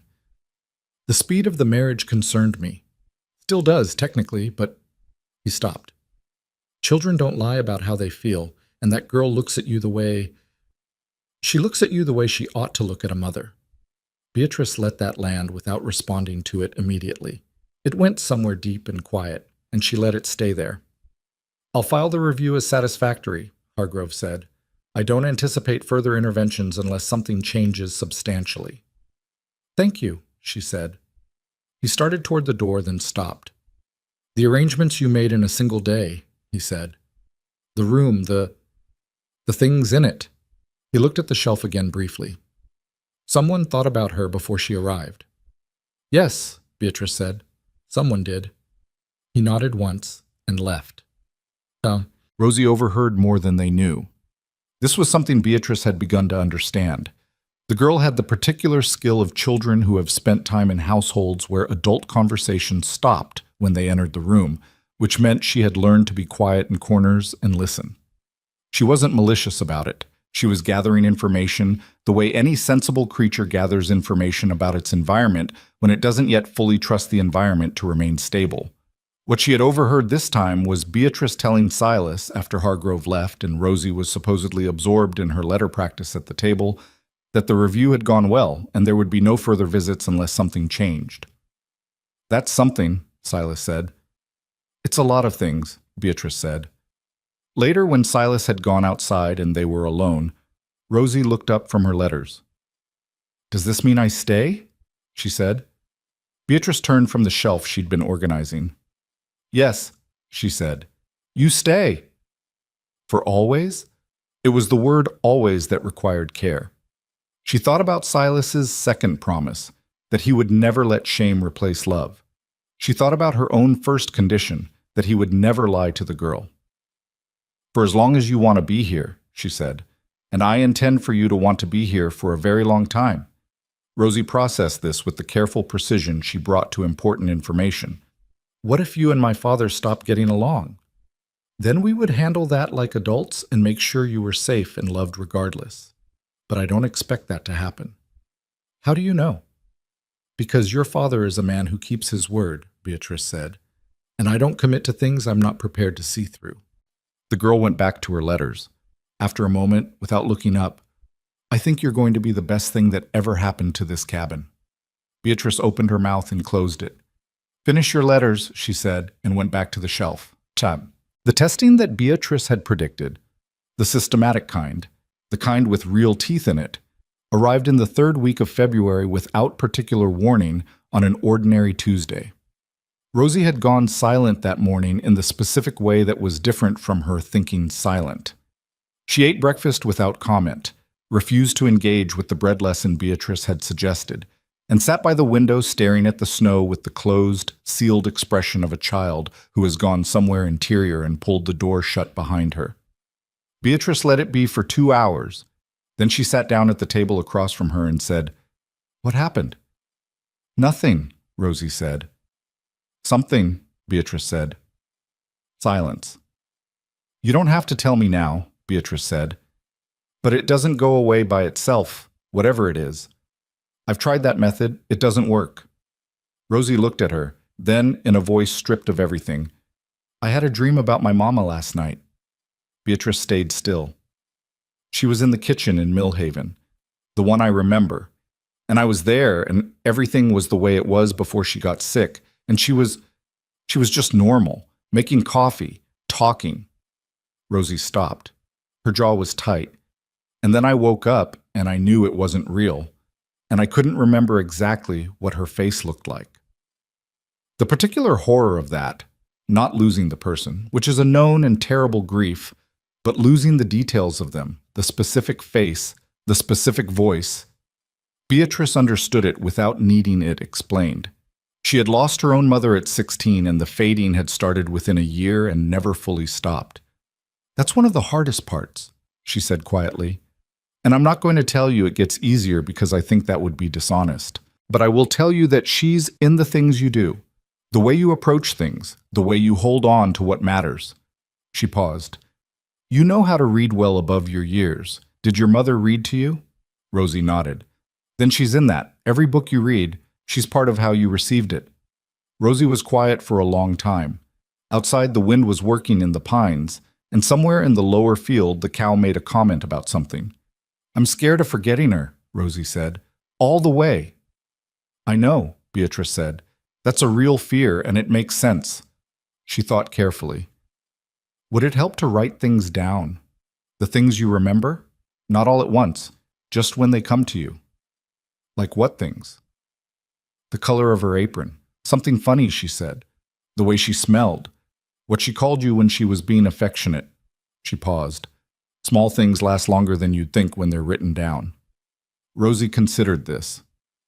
"She called me Sparrow," she said, very quietly, "because when I was little, I made a sound like a bird when I was happy." "Then that goes down first," Beatrice said, "and it doesn't go anywhere." She got up and found a blank composition book in the back of the store supplies she'd brought up, the kind she'd stocked for years for the few children in the area who were being schooled at home. And she brought it back and set it on the table in front of Rosie with a pencil. Rosie looked at it. She picked up the pencil. She wrote something on the first page, slowly, and Beatrice did not look at what it was because it was not meant for her.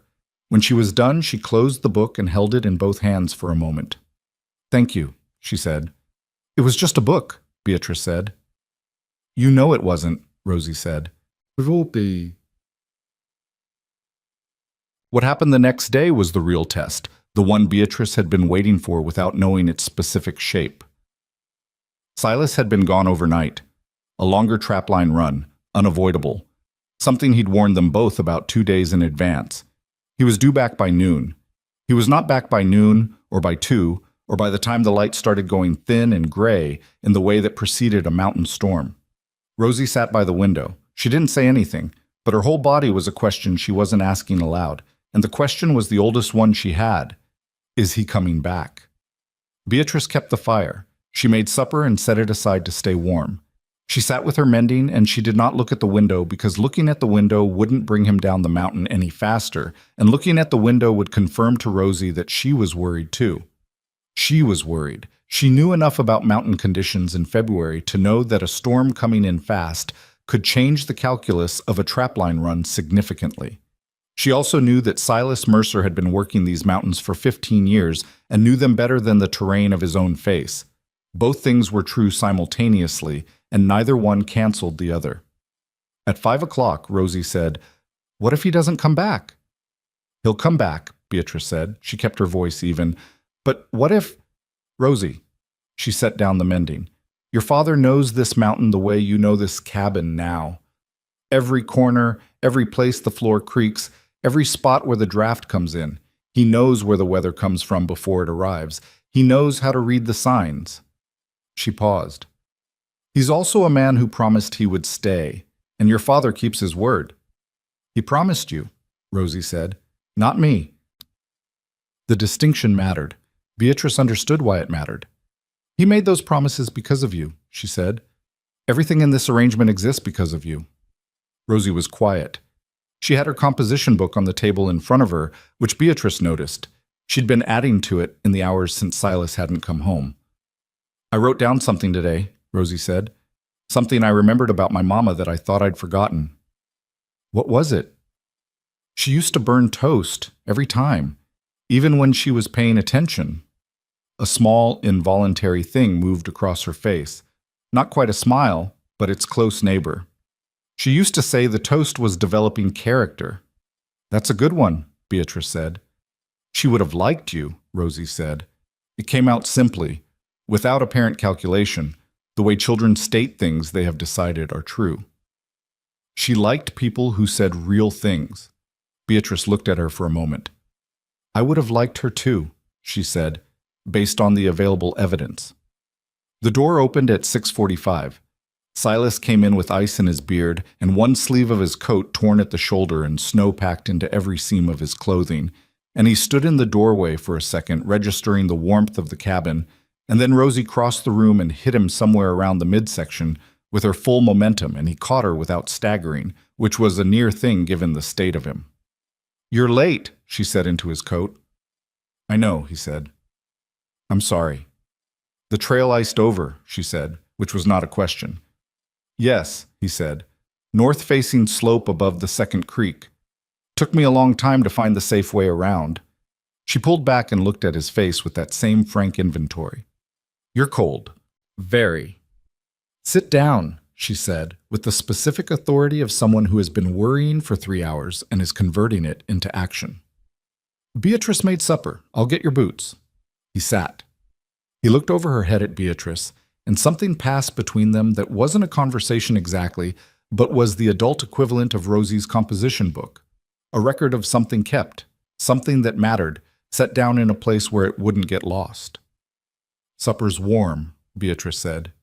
"Good," he said. "Ciao."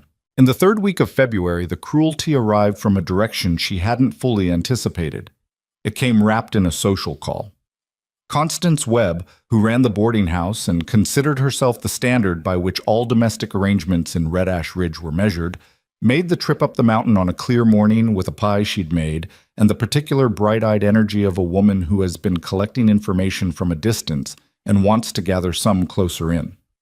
Beatrice received her without warmth and without hostility. She set the pie on the table and made coffee and sat across from Constance in the 2 chairs by the fire, and Rosie, who had been doing her letters, picked up her composition book and went to her room with the instinct of a child who recognizes a certain kind of adult energy and prefers to be elsewhere. Constance watched her go. She's settled, she said, which was what Hargrove had said, but it sounded different in Constance Webb's mouth. She has, Beatrice agreed. People weren't sure she would, Constance said. A child in that situation, and the circumstances being what they were. What circumstances were those? Constance smiled the smile of a woman performing candor. Well, the suddenness of it all. Marrying a man you barely knew, taking on his child, moving up here. She gestured vaguely at the cabin. I think most people thought you were setting yourself up for heartbreak. Most people underestimate me, Beatrice said pleasantly. That's always been true.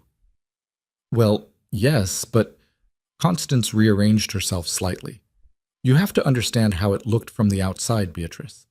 A man comes into town asking for a wife, and the only woman who says yes is... She stopped. Is what? Beatrice said. The pause was long enough to be its own sentence. Is me, Beatrice finished for her. That's what you're saying. The only woman who said yes was me, and that seemed like confirmation of what everyone already believed about both of us. I didn't say that.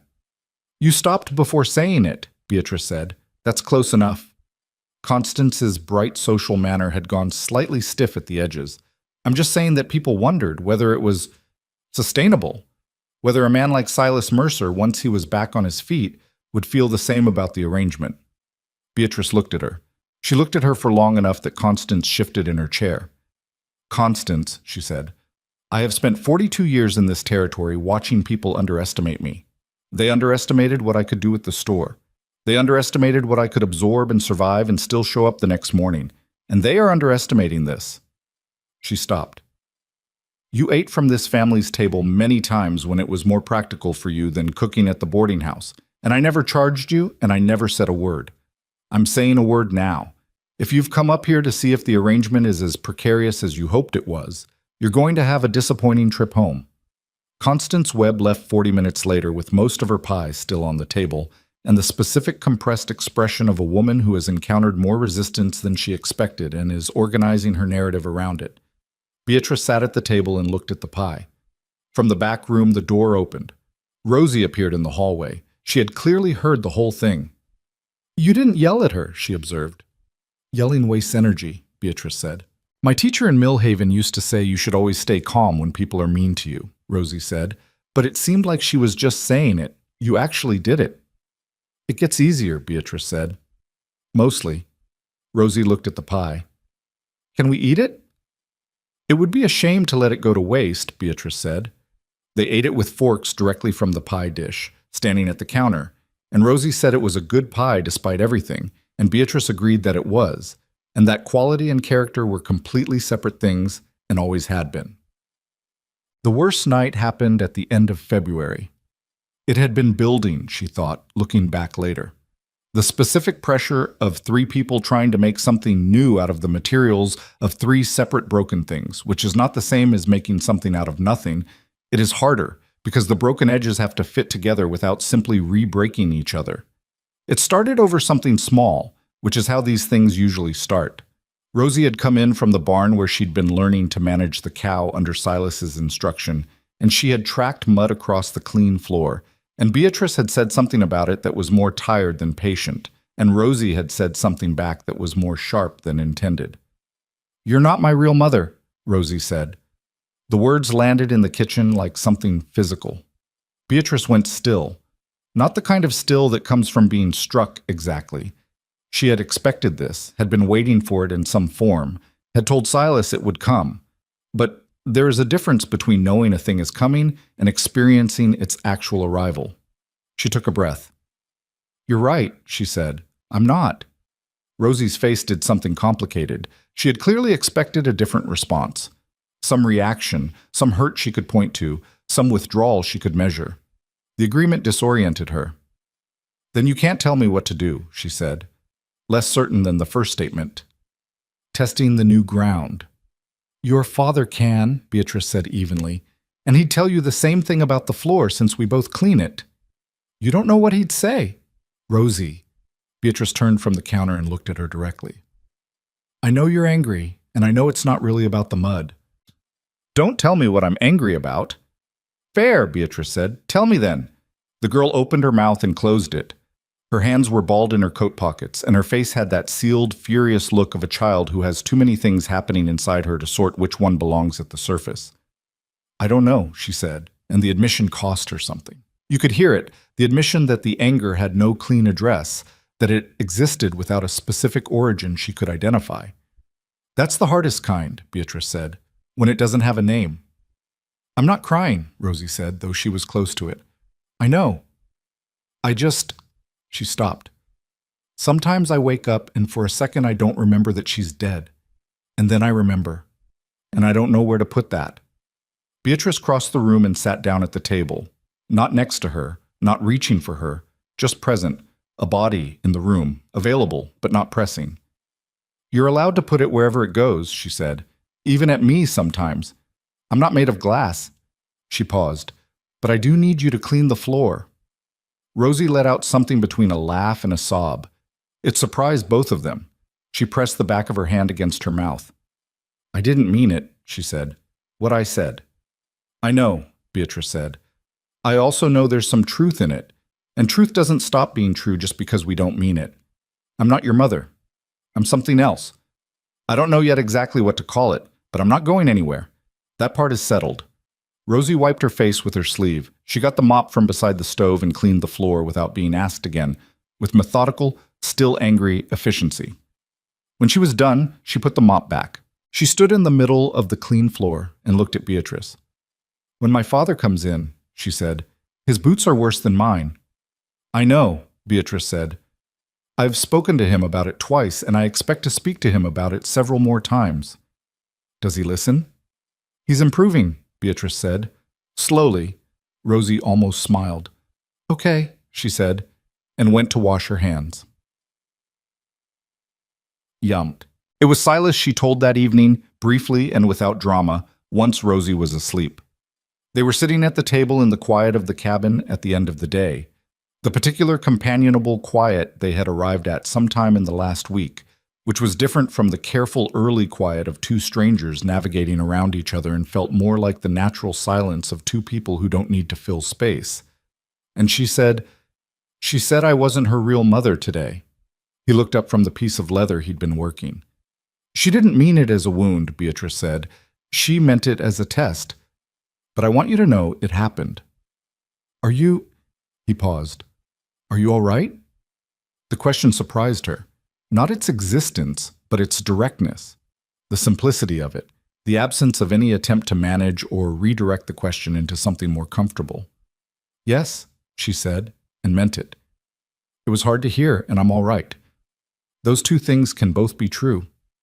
He was quiet for a moment. "She came to find me after supper," he said. "She told me you were teaching her about plants, that you'd shown her how to identify 3 kinds of medicine in the root cellar." "She's sharp," Beatrice said. "She retains things quickly." "She also said—" He stopped. Then, "She said she thought you were probably the most capable person she'd ever met, including adults." A pause. She was specific about including adults. Beatrice looked at the fire for a moment. "She's 7, she said. "Her sample size is limited." "Maybe," Silas said. "I think she's a fair judge." He said it simply, and then went back to his leather work, and she went back to her mending, and the fire held steady in the wood stove, and outside the mountain was dark and cold and indifferent.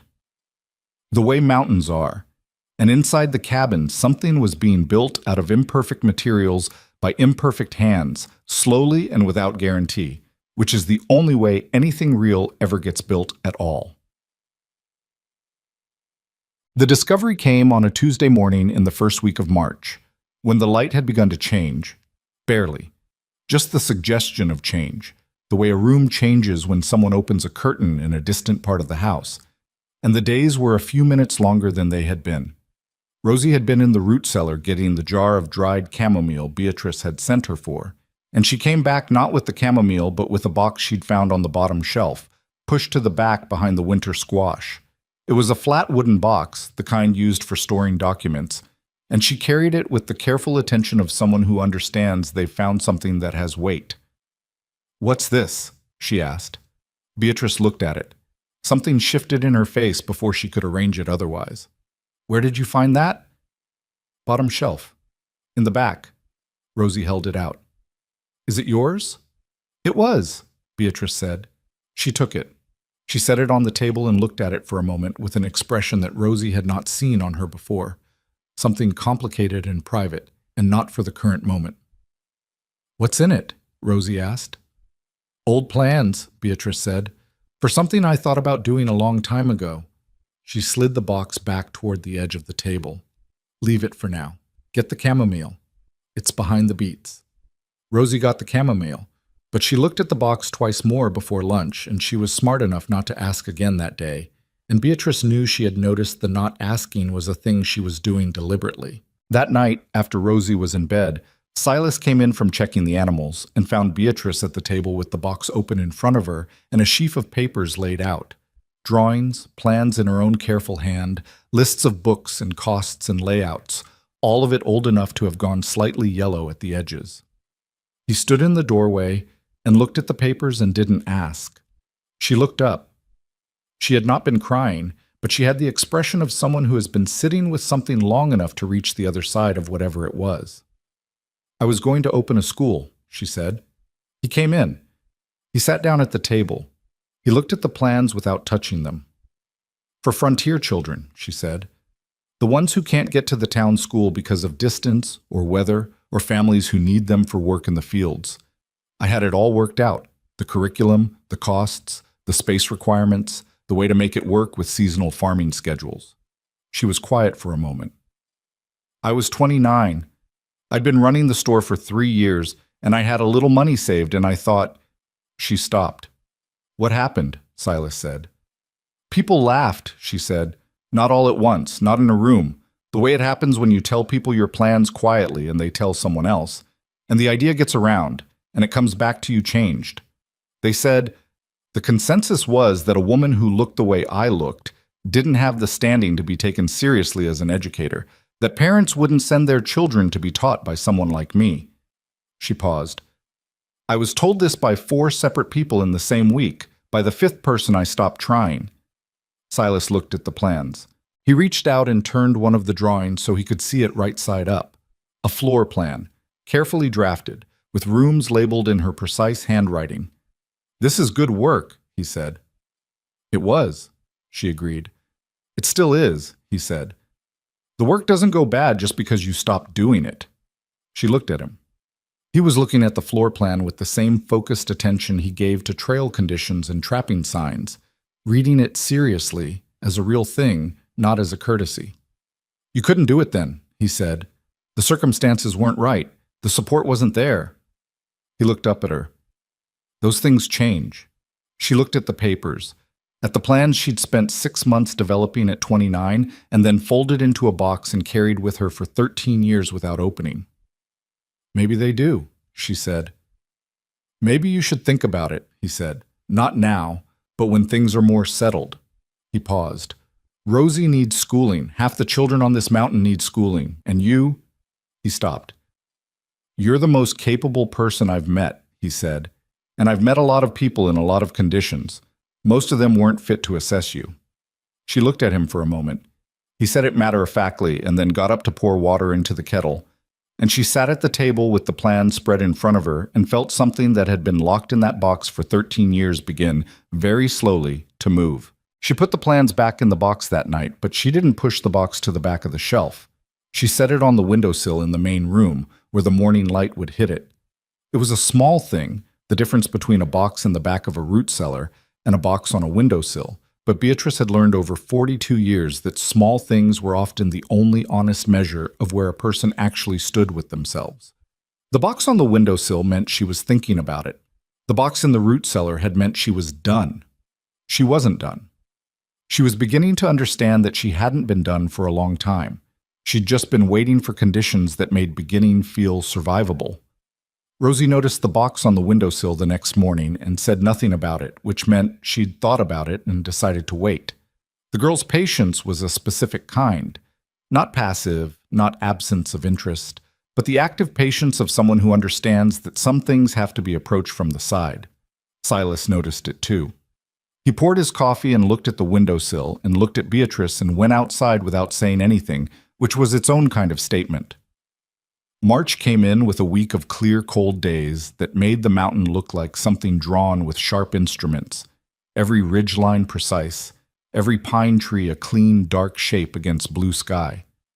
The snow was still deep, but the character of it had changed, the crust going glassy in the afternoons, the light lasting noticeably longer than it had even 2 weeks before. Rosie began spending more time outside, trailing Silas on his trapline checks with the single-minded dedication she brought to anything she'd decided to master. She came home on the 4th day of March with her composition book under her arm and mud on her boots, and the specific bright-eyed energy of someone who has been paying close attention to the world and has things to report. "I found fox tracks," she said, standing in the doorway before she'd even taken off her coat. "And then I found where the fox had been hunting a mouse, and I could see the whole story in the snow, where the mouse had been running, and where the fox had pounced, and where the mouse had, well," she paused. "The mouse didn't make it." "Life on the mountain," Beatrice said. "Papa said it's not cruel, it's just efficient." Rosie pulled off her coat and hung it on the peg. "He said everything eats and everything gets eaten eventually, and the only honest position is to be clear-eyed about it." "Your father has a way of putting things plainly." "I wrote it down," Rosie said, patting the composition book. "I'm writing down things people say that are actually true, not just polite." She paused. "I wrote down what you said about skill accumulating, and about burned toast developing character, and what you said about lonely hearts." Beatrice looked at her. "You remember that?" "I've thought about it a lot," Rosie said matter-of-factly. "On the platform. That's the first thing you said to me." She set the composition book on the table and opened it to a page near the front, and there it was in the girl's careful child's handwriting. "Lonely hearts recognize each other long before beautiful faces do." B. Beneath it, in the same handwriting, "This was the first real thing an adult ever said to me." Beatrice looked at that line for a moment longer than she meant to. "That's a generous assessment," she said when she trusted her voice. "It's accurate," Rosie said, and closed the book, and went to wash her hands before lunch. The trouble arrived, as trouble usually does, from a direction they'd been watching and a direction they hadn't. The direction they'd been watching was Nora Pitsley, who had been conducting a slow, sustained campaign of social opinion-making about the Mercer household since the wedding. Beatrice heard about it in pieces, from Edna Marsh, who was too honest to soften things much, from Pete Alderson, who mentioned it with the guilty air of a man who has repeated something he shouldn't have, and from the particular silence that fell in certain groups when she came into town that told her the conversation had been happening before she arrived. The substance of Nora's campaign was not simple malice, which would have been easier to dismiss. It was the more complicated kind, the kind that wraps its cruelty in apparent concern. She was saying that Silas Mercer had made a desperate choice under desperate circumstances, and would come to regret it when the immediate crisis was resolved. She was saying that Rosie deserved a mother who was younger and better suited to the physical demands of mountain life. She was saying, with the particular precision of a woman who knows exactly how much to imply without actually saying, that a man like Silas would not stay content with an arrangement like this once he had time to look around at his options. None of it was said to Beatrice's face. All of it reached her. She handled it the way she handled most things, steadily, without visible reaction, filing it in the category of things that were not worth the energy of direct engagement. She had been doing that with Nora Pitsley for 20 years. She was practiced at it. What she was not practiced at was the direction she hadn't been watching. That came from the county. It was Silas who found out first, and the way he told her, sitting down at the table across from her on a Tuesday evening in the second week of March, setting his hat in front of him, not reaching for his coffee, told her before he'd said a word that it was serious. "There's a man named Doyle," he said, "regional land assessor. He's been going through property records in the county for the last month, looking for what he's calling irregularities." He paused. "He found one on our title." Beatrice set down what she was holding. "What kind of irregularity?" "The kind that my father created in 1871 when he filed the original homestead claim," Silas said. "There was a second filing on the same parcel 6 months earlier by a man named August Pryor. My father didn't know about it when he filed, or if he did, he didn't say. But Pryor's descendants are still alive, and Doyle has apparently been in correspondence with them. That's 40 acres, Beatrice said. Yes. Your house is on those 40 acres. Yes, he said again. How long have you known about this? I didn't. Until 2 days ago, when Doyle sent a notice to the county office, and Calvin Rudd sent word up to me. He looked at his hat. The original claim was valid enough to file, but not clean enough to be uncontestable. Doyle is saying the Pryor descendants have a legitimate competing claim to approximately 18 of the 40 acres, the upper portion, where the main water source is. Beatrice sat with that for a moment. Without the upper portion and its spring, the remaining land was workable but significantly diminished. The cabin was on the lower portion, which meant they wouldn't lose the house. But they would lose the water, which in practical terms on a mountain was not much different. What does Doyle want? She asked. Silas looked up. I'm not sure Doyle wants anything specifically, he said. He's doing his job. The Pryor descendants are the ones with a position here. He paused. Their representative sent a letter. They're offering to settle the competing claim for $400. $400. She did the arithmetic automatically, the way she'd been doing arithmetic her whole adult life. It was more than she had in the store account, more than Silas had from a winter's trapping. It was not an impossible sum, but it was a sum that required either time they might not have or arrangements she didn't love. What's the timeline? She said. Doyle wants a response within 60 days. If we don't respond, the competing claim goes to a formal hearing, and at a formal hearing with the documentation the Pryor family apparently has, our position is not strong. Then we have 60 days to either pay $400 or build a case that the original filing holds, she said. Yes. Which is stronger, the payment or the case? He was quiet. The payment, he said. The original filing has problems. My father wasn't a careful man with paperwork. She nodded slowly. She stood up. She went to the window and looked at the dark mountain and the stars that were beginning to appear above the ridgeline, and she thought about the store account and the property value and the specific landscape of options available to them, which was not large. I need to look at the original filing documents, she said. Do you have them? In the box under the bench. Get them out, she said. I want to read them tonight. Dan. She read them twice. Then she read the letter from the Pryor representative, a man named Garrett Cole, who wrote with the specific, smooth confidence of someone who believes their position is airtight and wants you to believe the same. Some of what he said was accurate. Some of it was less accurate than he presented it. In one paragraph, a section describing the boundaries of the original Pryor claim, contained a description that, when she cross-referenced it against the original homestead filing her father-in-law had made, described a parcel that overlapped with the Mercer land by considerably less than 18 acres. She went through the boundary descriptions 3 times, with the lamp turned up as far as it would go, and each time she came out at the same number. 11 acres, not 18. The overlap was 11 acres, and it did not include the upper spring. She sat at the table with both documents in front of her and thought carefully. She was not a lawyer. She was a woman who had run accounts for 20 years and had learned to read documents with care because documents that were read carelessly cost you money. The boundary discrepancy might mean nothing, might be a different surveying method, a different reference point, or it might mean that Garrett Cole was either mistaken or not fully honest about the extent of the competing claim. She needed to know which. Silas, she said. He was on the far side of the room, doing nothing in particular. The specific, restless stillness of a man who is waiting for someone else to work through something because he recognizes they're better at it than he is and is managing his own anxiety about that. He came to the table. She showed him the 2 boundary descriptions side by side and walked him through the discrepancy. He followed it. He was better with numbers than he let on. She had noticed this. And when she finished, he sat back and looked at both pages. The spring is outside the Pryor boundary even on their own description, he said. If I'm reading it right, she said, which is not a certainty, but it's worth having someone with legal training look at before we agree to pay $400 for a problem that might be 7 acres smaller than they're claiming. Who do we take it to? Calvin Rudd will know someone in Glenfield, she said. He's dealt with property filings before, and it's worth the trip. He looked at her. You'd go to Glenfield? Someone has to look at this correctly, she said. "And I'm the one who found it." She went to Glenfield on a Thursday, 4 days later, on the morning stage.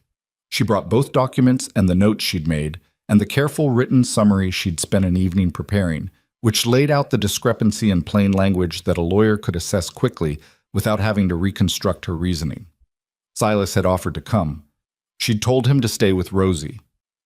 "She's in school," he said.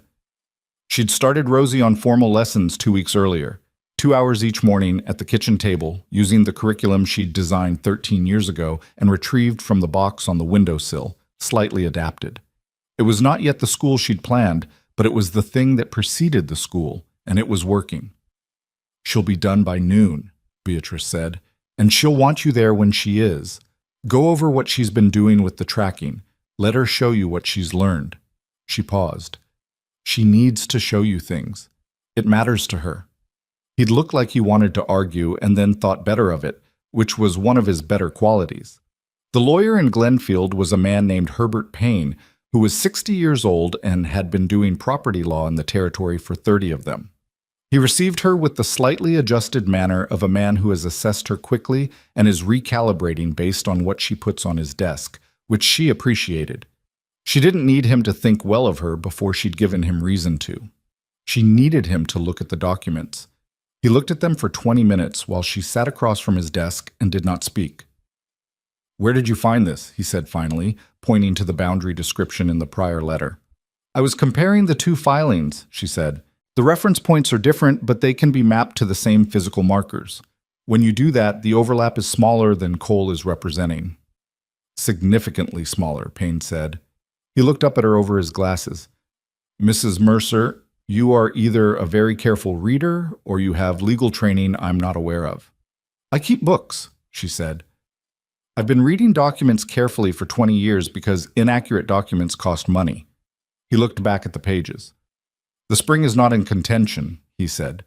"Based on this, the prior claim, even if valid, does not extend to the water source. Cole either made an error or he was hoping no one would catch the difference. Can you make that case formally?" "I can make it clearly," he said.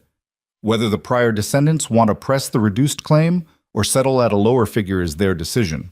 But the $400 demand is not supportable on the actual documents." He paused. "I'll write to Cole directly, with the corrected boundary analysis.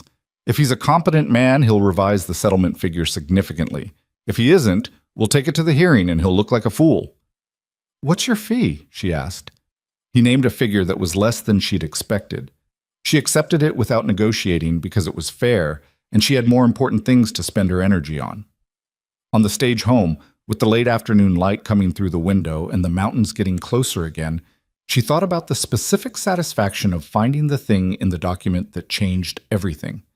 It was not dramatically different from the satisfaction she'd felt at 29, sketching floor plans for a school that didn't exist yet.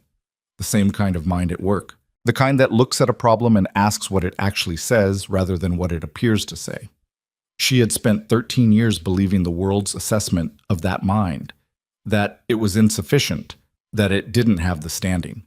She looked at the mountains coming closer and thought, that was their error, not mine. The letter from Payne to Cole went out on a Friday. The response came back in 12 days, which was faster than Beatrice expected, and suggested that Cole had looked at Payne's analysis, understood its implications, and made a rapid decision. The revised settlement offer was $90 for the actual 11 acres of overlap, which did not include the water source. $90 was manageable. It was still not easy, a winter's trapping plus the store income, carefully arranged, but it was the kind of difficult that had a solution rather than the kind that didn't. Silas read the letter twice. He set it on the table. "You saved this place," he said. "I read the documents," she said. "Don't make it larger than it was." "It was large," he said. "It was necessary," she said. "There's a difference." He looked at her for a moment. "Is there?" She thought about it honestly. "Maybe not," she said. They settled the claim 2 weeks later. Calvin Rudd processed the paperwork and told them the title was now clean as it was ever going to be, given the history, which was the kind of reassurance that was also a caveat, but it was the honest version, and she preferred honesty to comfort. What she hadn't expected was how Rosie handled it. She had known the land dispute was happening. She overheard things, as she always did, but she had not been told the details, and Beatrice had made the conscious decision not to involve her more than necessary in something that was primarily adult business. She was 7. She needed to know the family was stable, not the specific mechanics of why. But on the evening the settlement was signed, when supper was over and the dishes were done and the three of them were in the main room in the comfortable arrangement they'd developed, Silas at the table, Beatrice by the fire, Rosie on the deerskin rug with a book, Rosie looked up and said, "Is the land problem fixed?" "Yes," Beatrice said. "Because of what you did in Glenfield?" "Partly," Beatrice said. "Because of what your father did building this place legitimately for 15 years, and because someone read the documents carefully." Rosie was quiet for a moment. Then, "You're going to open the school, aren't you?" The directness of it, the way she landed on the thing that was connected without being told the connection, made Beatrice blink. "I'm thinking about it," she said. "I think you should." Rosie turned back to her book with the matter-of-fact air of someone who has stated an obvious thing and doesn't see the need to belabor it. "There are 3 children just on this part of the mountain who don't go to school because it's too far. I know because I asked them." "When did you ask them?" "When Papa takes me along to check the lower trap lines. We pass the Henderson place and the Daly farm." She paused.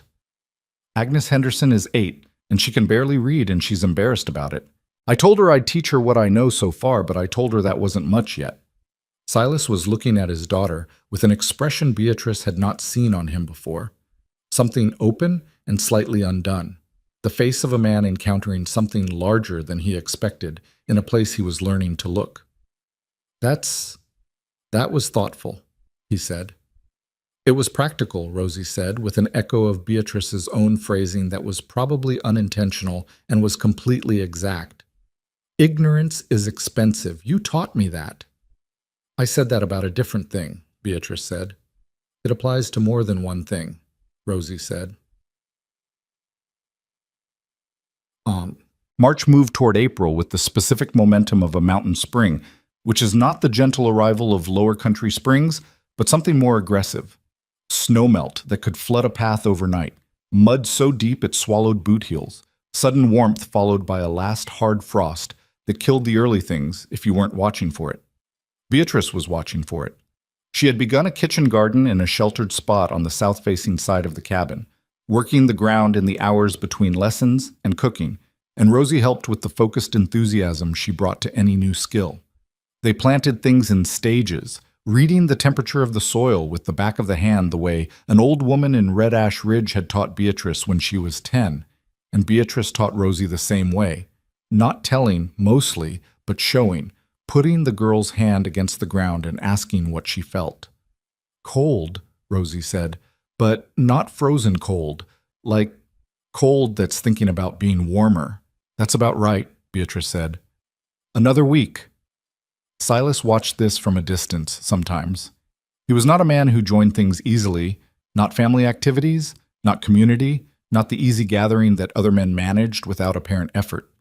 He moved around the edges of scenes rather than into them, and for the first weeks Beatrice had wondered whether this was something to address or something to accept. She had concluded it was somewhere between the two, a man who needed to understand that he was allowed in before he would walk through the door, not because he lacked the desire, but because he'd spent enough years on the outside of his own life that entering it took more effort than it looked. She started including him sideways. Not directly, not "come look at what we're doing," or "join us," which would have embarrassed him and possibly made him retreat further. Sideways. She started asking him questions that required him to bring what he knew to where they were. What was the drainage like on this side of the cabin? Had he noticed which direction the prevailing wind came from in spring? What did he know about the wild plants that grew at the edge of the wood line? He knew a great deal. He knew it precisely and from long observation, and as he answered her questions, he moved closer without seeming to notice. He was doing it until one morning he was crouching beside them both in the garden plot, pointing out a spot where a seep ran underground and would make the south corner wet in heavy rain, and Rosie was asking him questions with the same technique Beatrice had been using, and he was answering with a looseness in his voice she hadn't heard before. Afterward, when Rosie had gone inside, he stayed crouched by the garden border and looked at the dirt and said, "Did you plan that?" "Plan what?" she said. He glanced at her sideways. "You know what." "I asked questions I needed answers to," she said. "You happen to know them." She paused.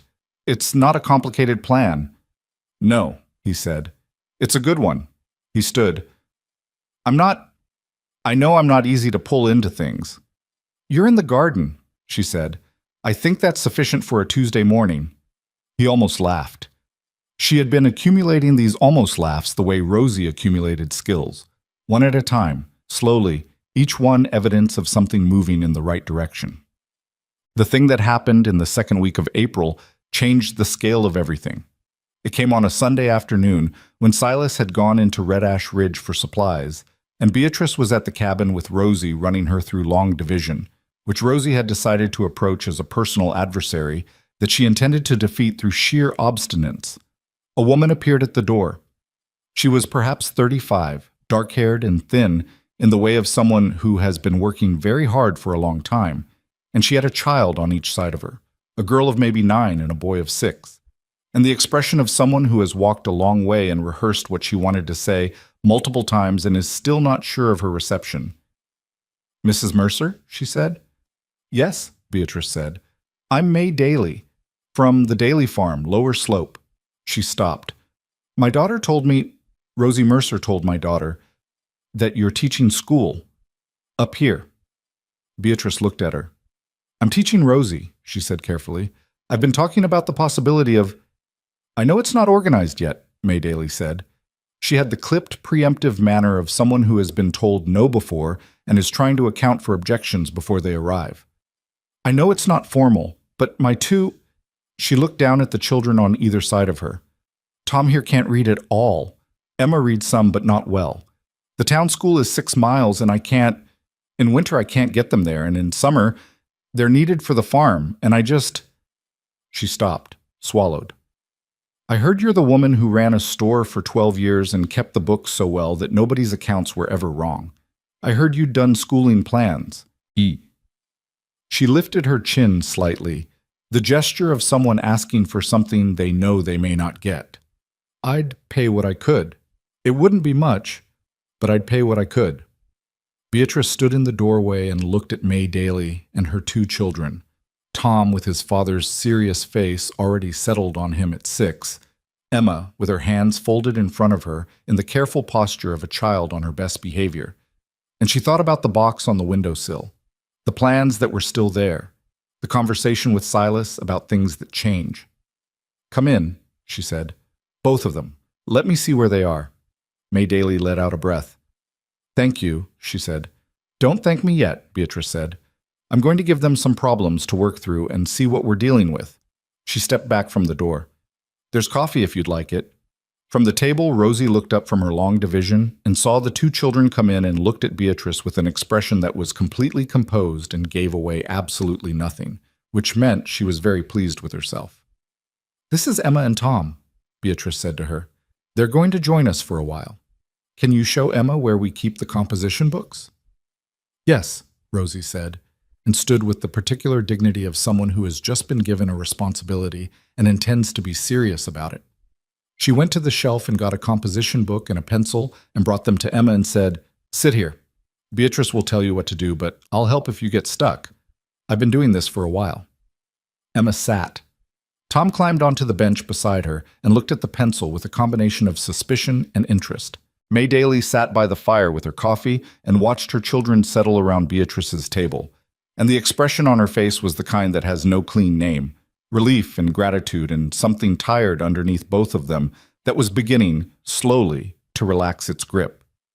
Beatrice sat across from the 2 new children and looked at them and said, "All right, let's find out what you know." By the time Silas came back from town, there were 3 children at the kitchen table. He stood in the doorway with his supplies and looked at the scene, Beatrice moving between Rosie's long division and Emma's letter practice, and Tom's first careful attempt at writing his own name. And he took it in without speaking. He He set the supplies on the counter. He hung his coat. He made coffee and brought her a cup without being asked, and set it beside her on the table and went to sit in his chair, and he watched. After a while, when the children were absorbed enough that he could speak without disrupting them, he said quietly, "How long was I gone?" 3 hours, she said, also quietly. "The school started while I was buying flour," he said. "The school's been starting for a while," she said. "Today it just became slightly more visible." He looked at the 3 children and at Beatrice moving between them, and at Rosie helping Emma hold the pencil correctly with the precise patience of a child who remembers being helped with that exact thing not long ago, and he looked at all of it the way he'd looked at the floor plan on the table in March. Seriously, as a real thing, not as something surprising. "You need more table space," he said. She looked up. "If it's going to be more than 3 children," he said, "the table is too small. I can build out from the east wall. It won't take more than a week." She looked at him for a moment.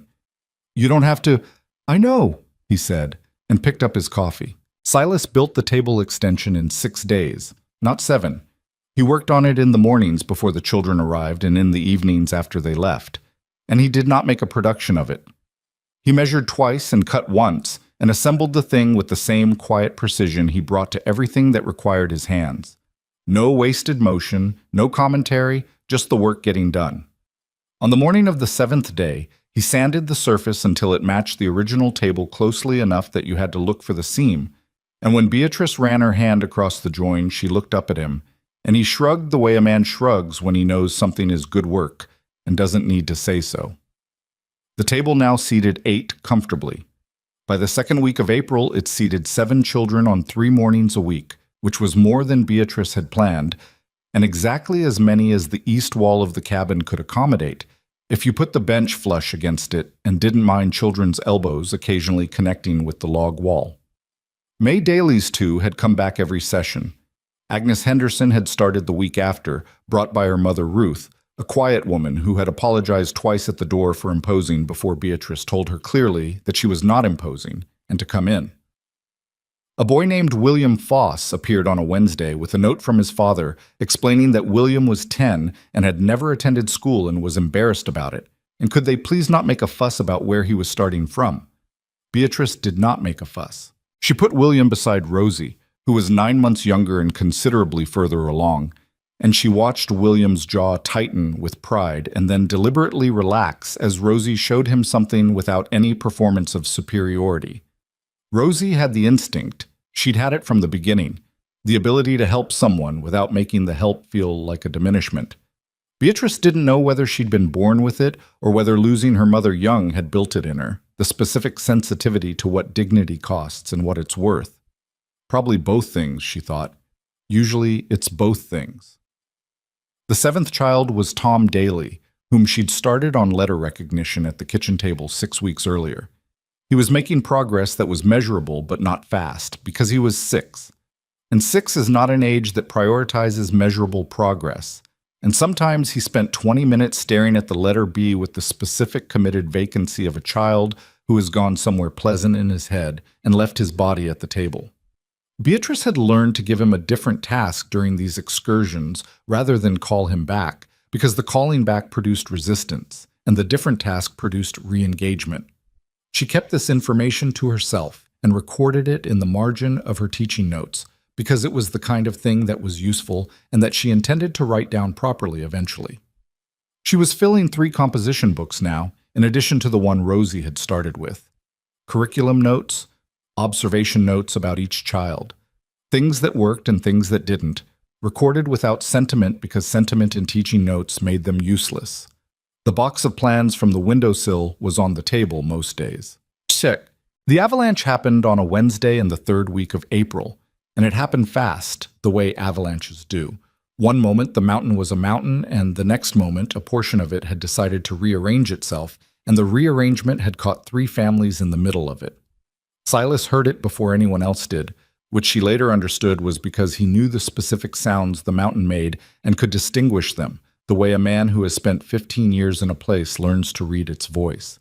He'd been on the upper trapline and had turned downslope before the second wave of sound reached Red Ash Ridge, and he was already at the Henderson place, which sat exposed on the north-facing slope that had let go when the snow settled. The Henderson cabin was partially collapsed. Ruth Henderson and her two older children had gotten out, but Agnes and the youngest boy were somewhere inside the debris, and Ruth was making a sound that carried down the mountain in a way that required no interpretation. What happened in the next 6 hours was not something Beatrice planned. It was what the situation required, and she was there and she could see what was needed, and so she did it, which is the honest account of most things that get called remarkable afterward. She had been at the cabin with the 4 children who had come for lessons that morning when Silas's voice came from outside. Not shouting, but with the specific edge of someone who needs speed and is being precise about it. She was out the door before he'd finished the sentence. She told Rosie to stay with the younger children and keep them calm and not open the door to anyone she didn't know. Rosie's face went white and then went practical in a way that would have made Beatrice's heart clench if she'd had time for it. She didn't have time for it. "Henderson Place," Silas said. "North Slope let go. Ruth is out, but Agnes and the boy are in the debris. I need more hands." "Go," she said. "I'll follow. Who else is close?" "Foss Farm is a mile east. Daly Farm is below." "I'll get them," she said. He went back up the slope at a pace that was not quite running, but covered ground faster than most men ran, and she went to the Foss farm first because it was closer and banged on the door and told Warren Foss what had happened in 3 sentences, and he had his coat on before she finished and was calling back into the house for his 2 older sons. At the Daly farm, May came to the door and looked at Beatrice's face and said, "How bad?" And Beatrice told her, and May was already turning to organize before Beatrice had finished. "My barn can hold families," May said, "for as long as they need. You'll want a warm place to bring them." "I'll need food," Beatrice said. "Whatever you have. I'll get what's at the cabin. Can you send someone to the next farm east?" "My eldest," May said. "He knows those people." She was back at her own cabin in 20 minutes, packing everything she could carry. Blankets, food, the medical supplies she'd assembled over the winter because she was a woman who thought about what would be needed before it was needed. Rosie was at the table with all 4 children, reading to them in a steady voice about something that had nothing to do with avalanches, and she looked up when Beatrice came in and read the situation in a second. "I need you to keep doing exactly what you're doing," Beatrice said. "Is Agnes hurt?" Rosie asked. "I don't know yet. I'm going to find out." "I'll keep them calm," Rosie said, and went back to reading. Wes said. Agnes and the boy were found inside 40 minutes of serious digging in an air pocket created by a collapsed beam that had fallen at an angle. The specific bad luck that became good luck, the kind of thing the mountain gives occasionally without explanation. Agnes had a broken arm. The boy was shaken and frightened and had a cut on his forehead that bled dramatically and turned out to be shallow. Both of them were alive. 2 families from further up the slope were less fortunate in terms of their cabins. Both structures were damaged beyond immediate use, not collapsed entirely, but open to the weather in ways that couldn't be left as they were. 3 adults, 6 children between them, suddenly without shelter in April, on a mountain where the temperature still dropped to freezing at night. Beatrice had the Mercer cabin organized as a staging point within the hour. She had been in enough situations where many things needed to happen at once. 12 years of running a store with a back stockroom and a front counter and accounts that had to balance while customers had questions and deliveries arrived late. To understand that the management of simultaneous needs is not a talent exactly, but a practice, a way of looking at a situation and identifying what matters in what order and assigning the available resources accordingly. Warren Foss and his sons were best used for physical labor. May Daly's eldest was the right person to manage the transport of the displaced families down the slope. Ruth Henderson needed someone to sit with her and not talk, because she was past talking, and Beatrice put Silas's neighbor Thomas Wren with her because Thomas had the gift of useful silence. She worked the medical end herself, because she knew what she had and what it could do. The broken arm she splinted with what she had, 2 straight pieces of kindling, and the linen she'd been saving for curtains she hadn't gotten around to making, and she did it cleanly while Agnes cried and Beatrice talked to her in a steady, low voice about the kitchen garden and what was coming up and what Rosie had said that morning that was funny. Not because Agnes needed distraction exactly, but because pain is easier when there is a human voice nearby that is not panicking. Agnes's mother Ruth watched this and said nothing, which Beatrice later thought was one of the more significant silences she'd ever been in the middle of. By nightfall, the Mercer cabin held Beatrice and the two displaced families. The Henderson family was at the Daily Barn, which May had lined with hay and extra blankets, and managed with the specific competence of a woman who had been running a farm alone since her husband had died 3 winters back, and had learned that situations requiring competence were not improved by waiting for someone else to provide it. Silas came and went through the cabin 4 times in the evening hours, coordinating with Warren Foss on the structural assessment of the damaged cabins, and each time he passed through the main room he scanned it. The children settled by the fire, the 2 mothers at the table with food in front of them, the thin man from the first displaced family sitting in the corner looking at nothing. And each time he looked at Beatrice across the room, and she looked back, and they did not need to say anything because there was too much happening for conversation, and also because they had been building toward a wordless fluency for months, and it was working. He brought her coffee at 9 o'clock. He put it beside her without interrupting what she was doing and went back out. She drank it without stopping. They slept in the cabin in 3 separate rooms, organized by who needed quiet and who needed company, and Beatrice slept for 4 hours on the floor of Rosie's room because the bed had a displaced child in it, and 4 hours was what the situation permitted. She didn't mind. She had slept on the floor of the store stockroom the winter her roof had needed emergency repair, and the bedroom had been uninhabitable for a week, and she had managed then and she managed now. In the morning, Rosie appeared in the doorway of her own room, looked at Beatrice on the floor with a blanket, and without a word went to the kitchen and made coffee and brought her a cup before anyone else was awake. "You learned that from him," Beatrice said. "I learned everything from both of you," Rosie said. She sat down on the floor across from her with her own cup. "Is everyone going to be all right?" "Agnes's arm will heal," Beatrice said. "The cabins can be fixed. The families don't have anywhere to be right now, but they have somewhere to be today, and that's what matters today." "What about tomorrow?" "Tomorrow has its own requirements," Beatrice said. "We'll meet them when we get there." Rosie thought about this while she drank her coffee. A small thing, this girl drinking coffee at the age of 7. But she'd started asking for it the 3rd week of March, and Beatrice had given her wheat coffee with a lot of warm milk and gradually reduced the milk as Rosie had requested. And this was the result. A 7-year-old who faced difficult mornings with a cup of coffee and a practical disposition that was entirely her own, and also somehow both of theirs. "Are you tired?" Rosie asked. "Yes," Beatrice said. "You don't look tired." "I've had a lot of practice not looking it." Rosie looked at her over the rim of her cup. "Is that something you learn or something you're born with?" "Learned," Beatrice said. "Most useful things are."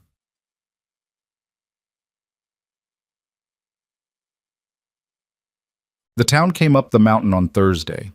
Not all of it. Red Ash Ridge was not a large place, and some of its residents would not have come regardless, but more of it than Beatrice had expected, which told her something about what the avalanche had communicated to people who lived at altitude and understood what the mountain was capable of. Calvin Rudd came with timber he'd organized from the mill. Warren Foss's wife arrived with 3 other women carrying food enough for 2 days. Pete Alderson came, which surprised her, with a team and a sledge, and the specific guilty energy of a man who has been inadequate in smaller moments and is trying to account for it in a larger one. And Nora Pitsley came. She appeared at the Mercer cabin at mid-morning with a covered pot of something that smelled like the venison stew she'd been known for since before Beatrice could remember. And she stood on the porch and looked at the organized activity in and around the cabin.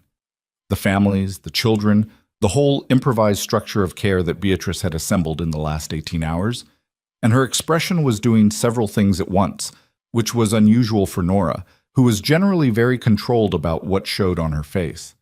Beatrice received her at the door. "I heard," Nora said. She held out the pot.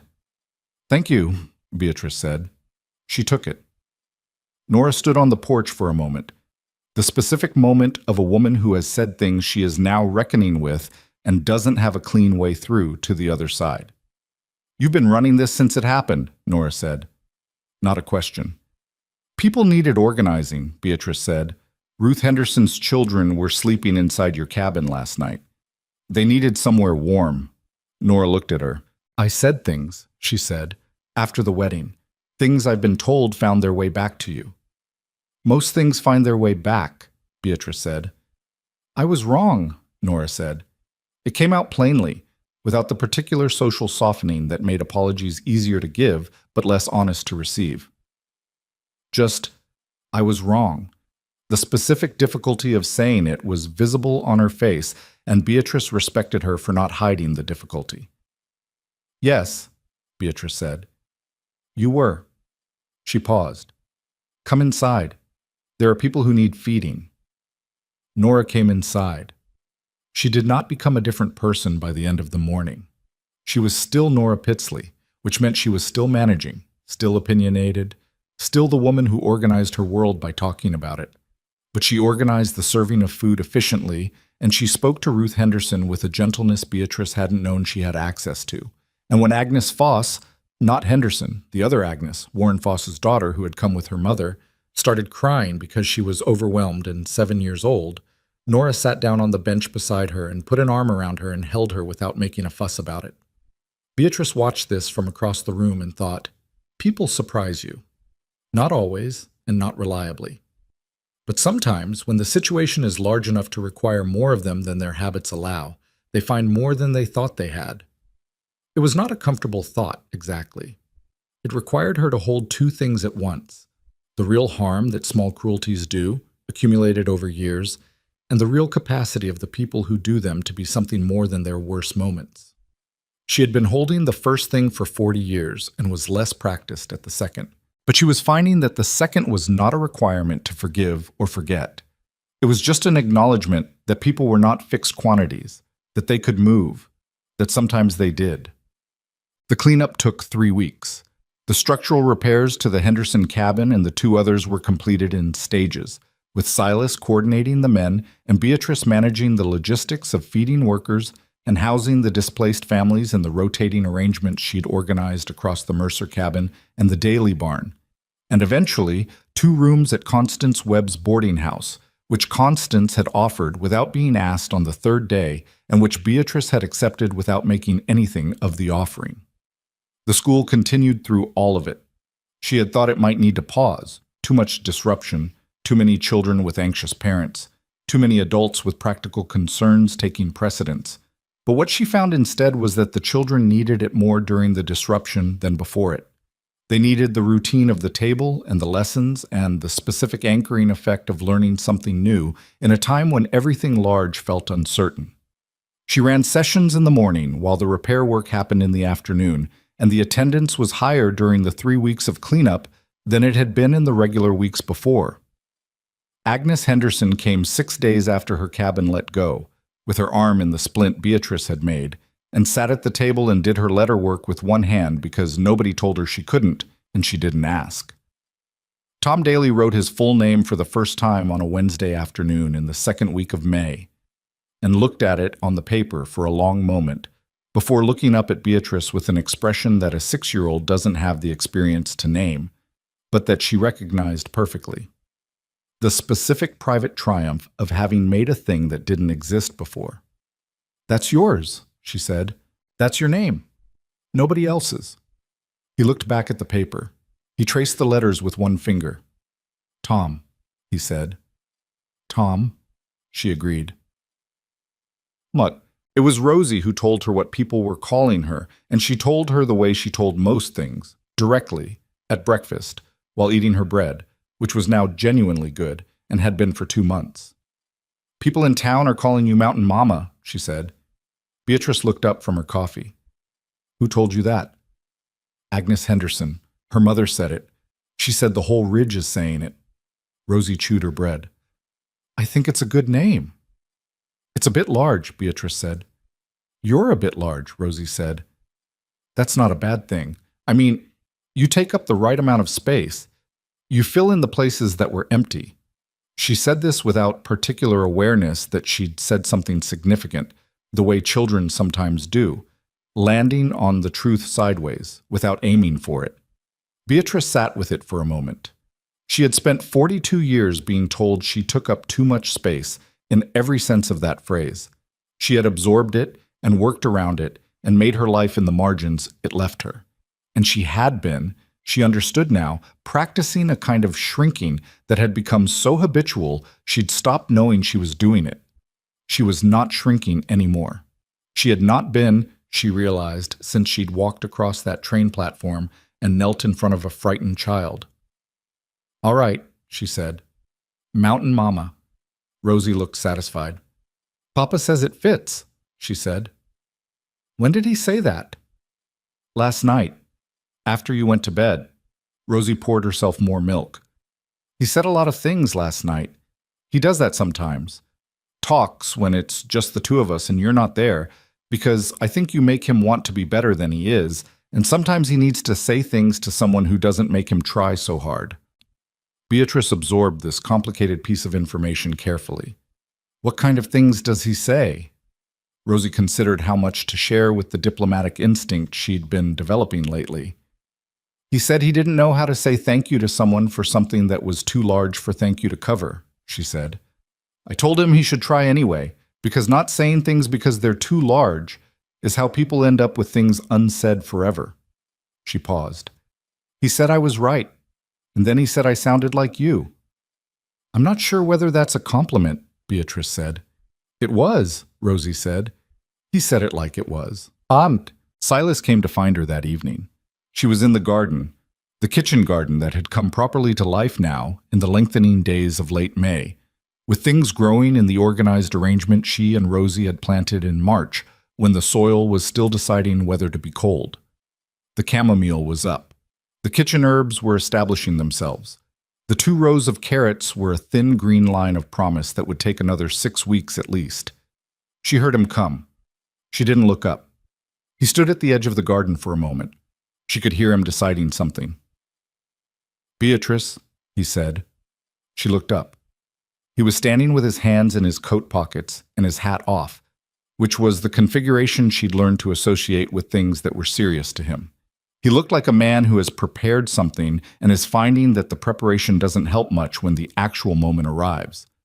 "I need to say something," he said, "and I need to say it badly so we can get past the bad version and to the true version, because I've been trying to find the right way to say the true version, and I don't think there is one."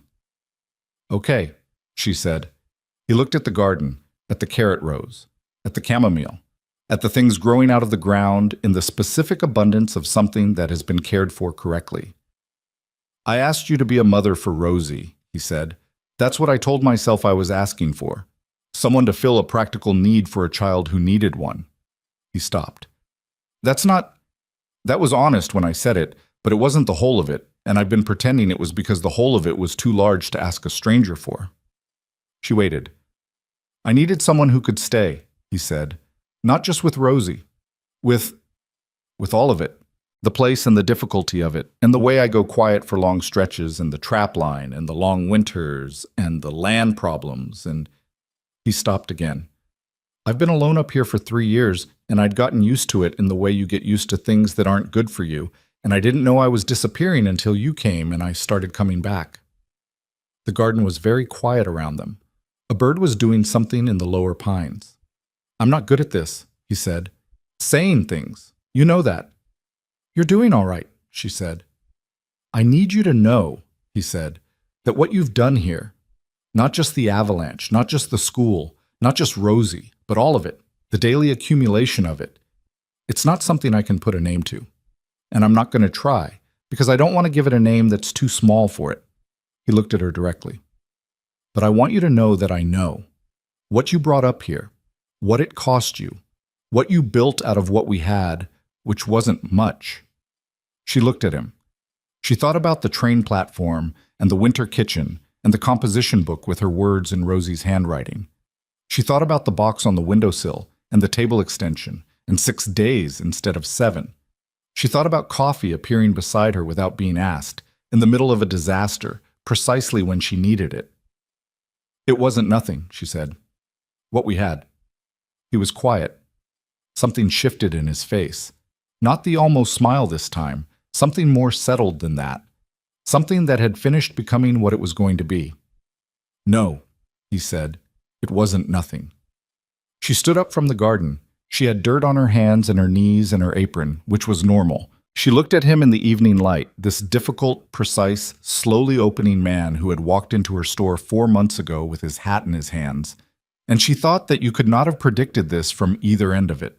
Not from the store and the tin cans and the town laughing, not from the train platform and the frightened girl and the thin, uncertain beginning of something that had no guarantee in it. You couldn't predict it. You could only build it, day by day, out of what was available, imperfectly, and with full knowledge that imperfect was the only kind of real there was. "Rosie says you've been talking at night," she said. "She tells you everything," he said, without apparent surprise. "She does," Beatrice agreed. "You should probably account for that in your planning." "I'll keep it in mind," he said, and he held out his hand, but not a grand gesture, not a declaration, just a hand extended in the evening light of a May garden in the mountains. And she took it, with her dirt-covered one, because it was what was available, and it was enough. The summer that followed was not simple. The school grew to 11 children by July, which meant the east wall table was no longer sufficient, and Silas began talking seriously about the lean-to structure he could add to the south side of the cabin, with its own door and its own fireplace, which would serve as a proper schoolroom in winter. He drew plans with the same quiet precision he brought to everything structural, and he showed them to Beatrice in the evenings, and she made adjustments based on what she knew about how children moved through a learning space, and he incorporated the adjustments without argument. And this back and forth, this specific practical collaboration of two people who are good at different things and trust each other to be, was one of the things she found herself most grateful for, which was not what she would have predicted in January, and was exactly right. Rosie turned 8 in June. They celebrated with the bread she'd made herself. A good loaf? Easy now. The skill accumulated past the point of effort into simple knowledge. And the venison stew Silas had been working on since Beatrice had gently suggested that trail food was not the only cooking available to him. The stew was imperfect in specific ways she could name, and she named one of them and left the rest, because you pick your corrections carefully with people who are learning. Agnes Henderson's arm healed. She wrote her full name in cursive by the end of the summer, which she could not do in April, and she came to the cabin on the last day of July and showed Beatrice with the particular charged quietness of someone presenting something they've worked very hard for and aren't sure will be recognized as the achievement it is. Beatrice recognized it. "That's clean work," she said. "You've been practicing." "Every night," Agnes said. "By the lamp." "Good," Beatrice said. "Keep doing that." Agnes went home, and Beatrice sat at the table with her teaching notes and wrote Agnes's name in the margin with a small mark beside it that meant, "This one will keep going." She had marks like that for 4 of the 11. Rosie had had the mark since the first week. Hargrove came for the final review on a morning in late August, riding the same bay horse, carrying a different notebook. He looked around the Mercer property, the garden, the south side construction in progress, the new storage structure Silas had built for the school supplies, and he went through his checklist with the same professional thoroughness, and then closed the notebook and looked at Beatrice with the particular expression of a bureaucrat who has encountered something that doesn't fit the category he'd put it in when he started. "I've done 47 of these reviews," he said, "in 12 years. "And?" she said. "And I've never closed one that felt complete," he said. He seemed slightly irritated by the word, like it had arrived before he'd approved it. "Most of them are fine. Fine is what we're looking for, what I can verify and document and file." He looked at the cabin, at the garden, at Rosie visible through the window, sitting at the table with Tom Daly on one side and Agnes on the other, showing them something on a page. "This is something past fine." "It's a working place," Beatrice said. "There's nothing finished about it." "No," he said. "I didn't say finished. I said complete." He paused. "There's a difference." She looked at him for a moment. "You're right," she said. "There is." He filed the review as fully satisfactory, no further monitoring required, and rode back down the mountain, and she stood on the porch and watched him go, and thought about completeness versus finishedness, which was a distinction worth having a name for. Rosie came to the door behind her. "Is it official?" she asked. "It's official," Beatrice said. Rosie stood beside her on the porch, looking out at the mountain the way she had started doing. with the specific proprietary attention of someone who has decided that this landscape is hers and is learning its details. The valley below was a green and brown patchwork in the late summer light. The ridge above was still snow-capped, permanent snow, the kind that didn't melt regardless of the season. "I wrote something in my book last night," Rosie said, "about you. Can I tell you what it says?" "You don't have to," Beatrice said. "I want to," Rosie said. She had the composition book, the original one, the one with the first words Beatrice had said to her on the platform, the one that had started as a book for remembering her mother and had slowly become a book for everything that mattered.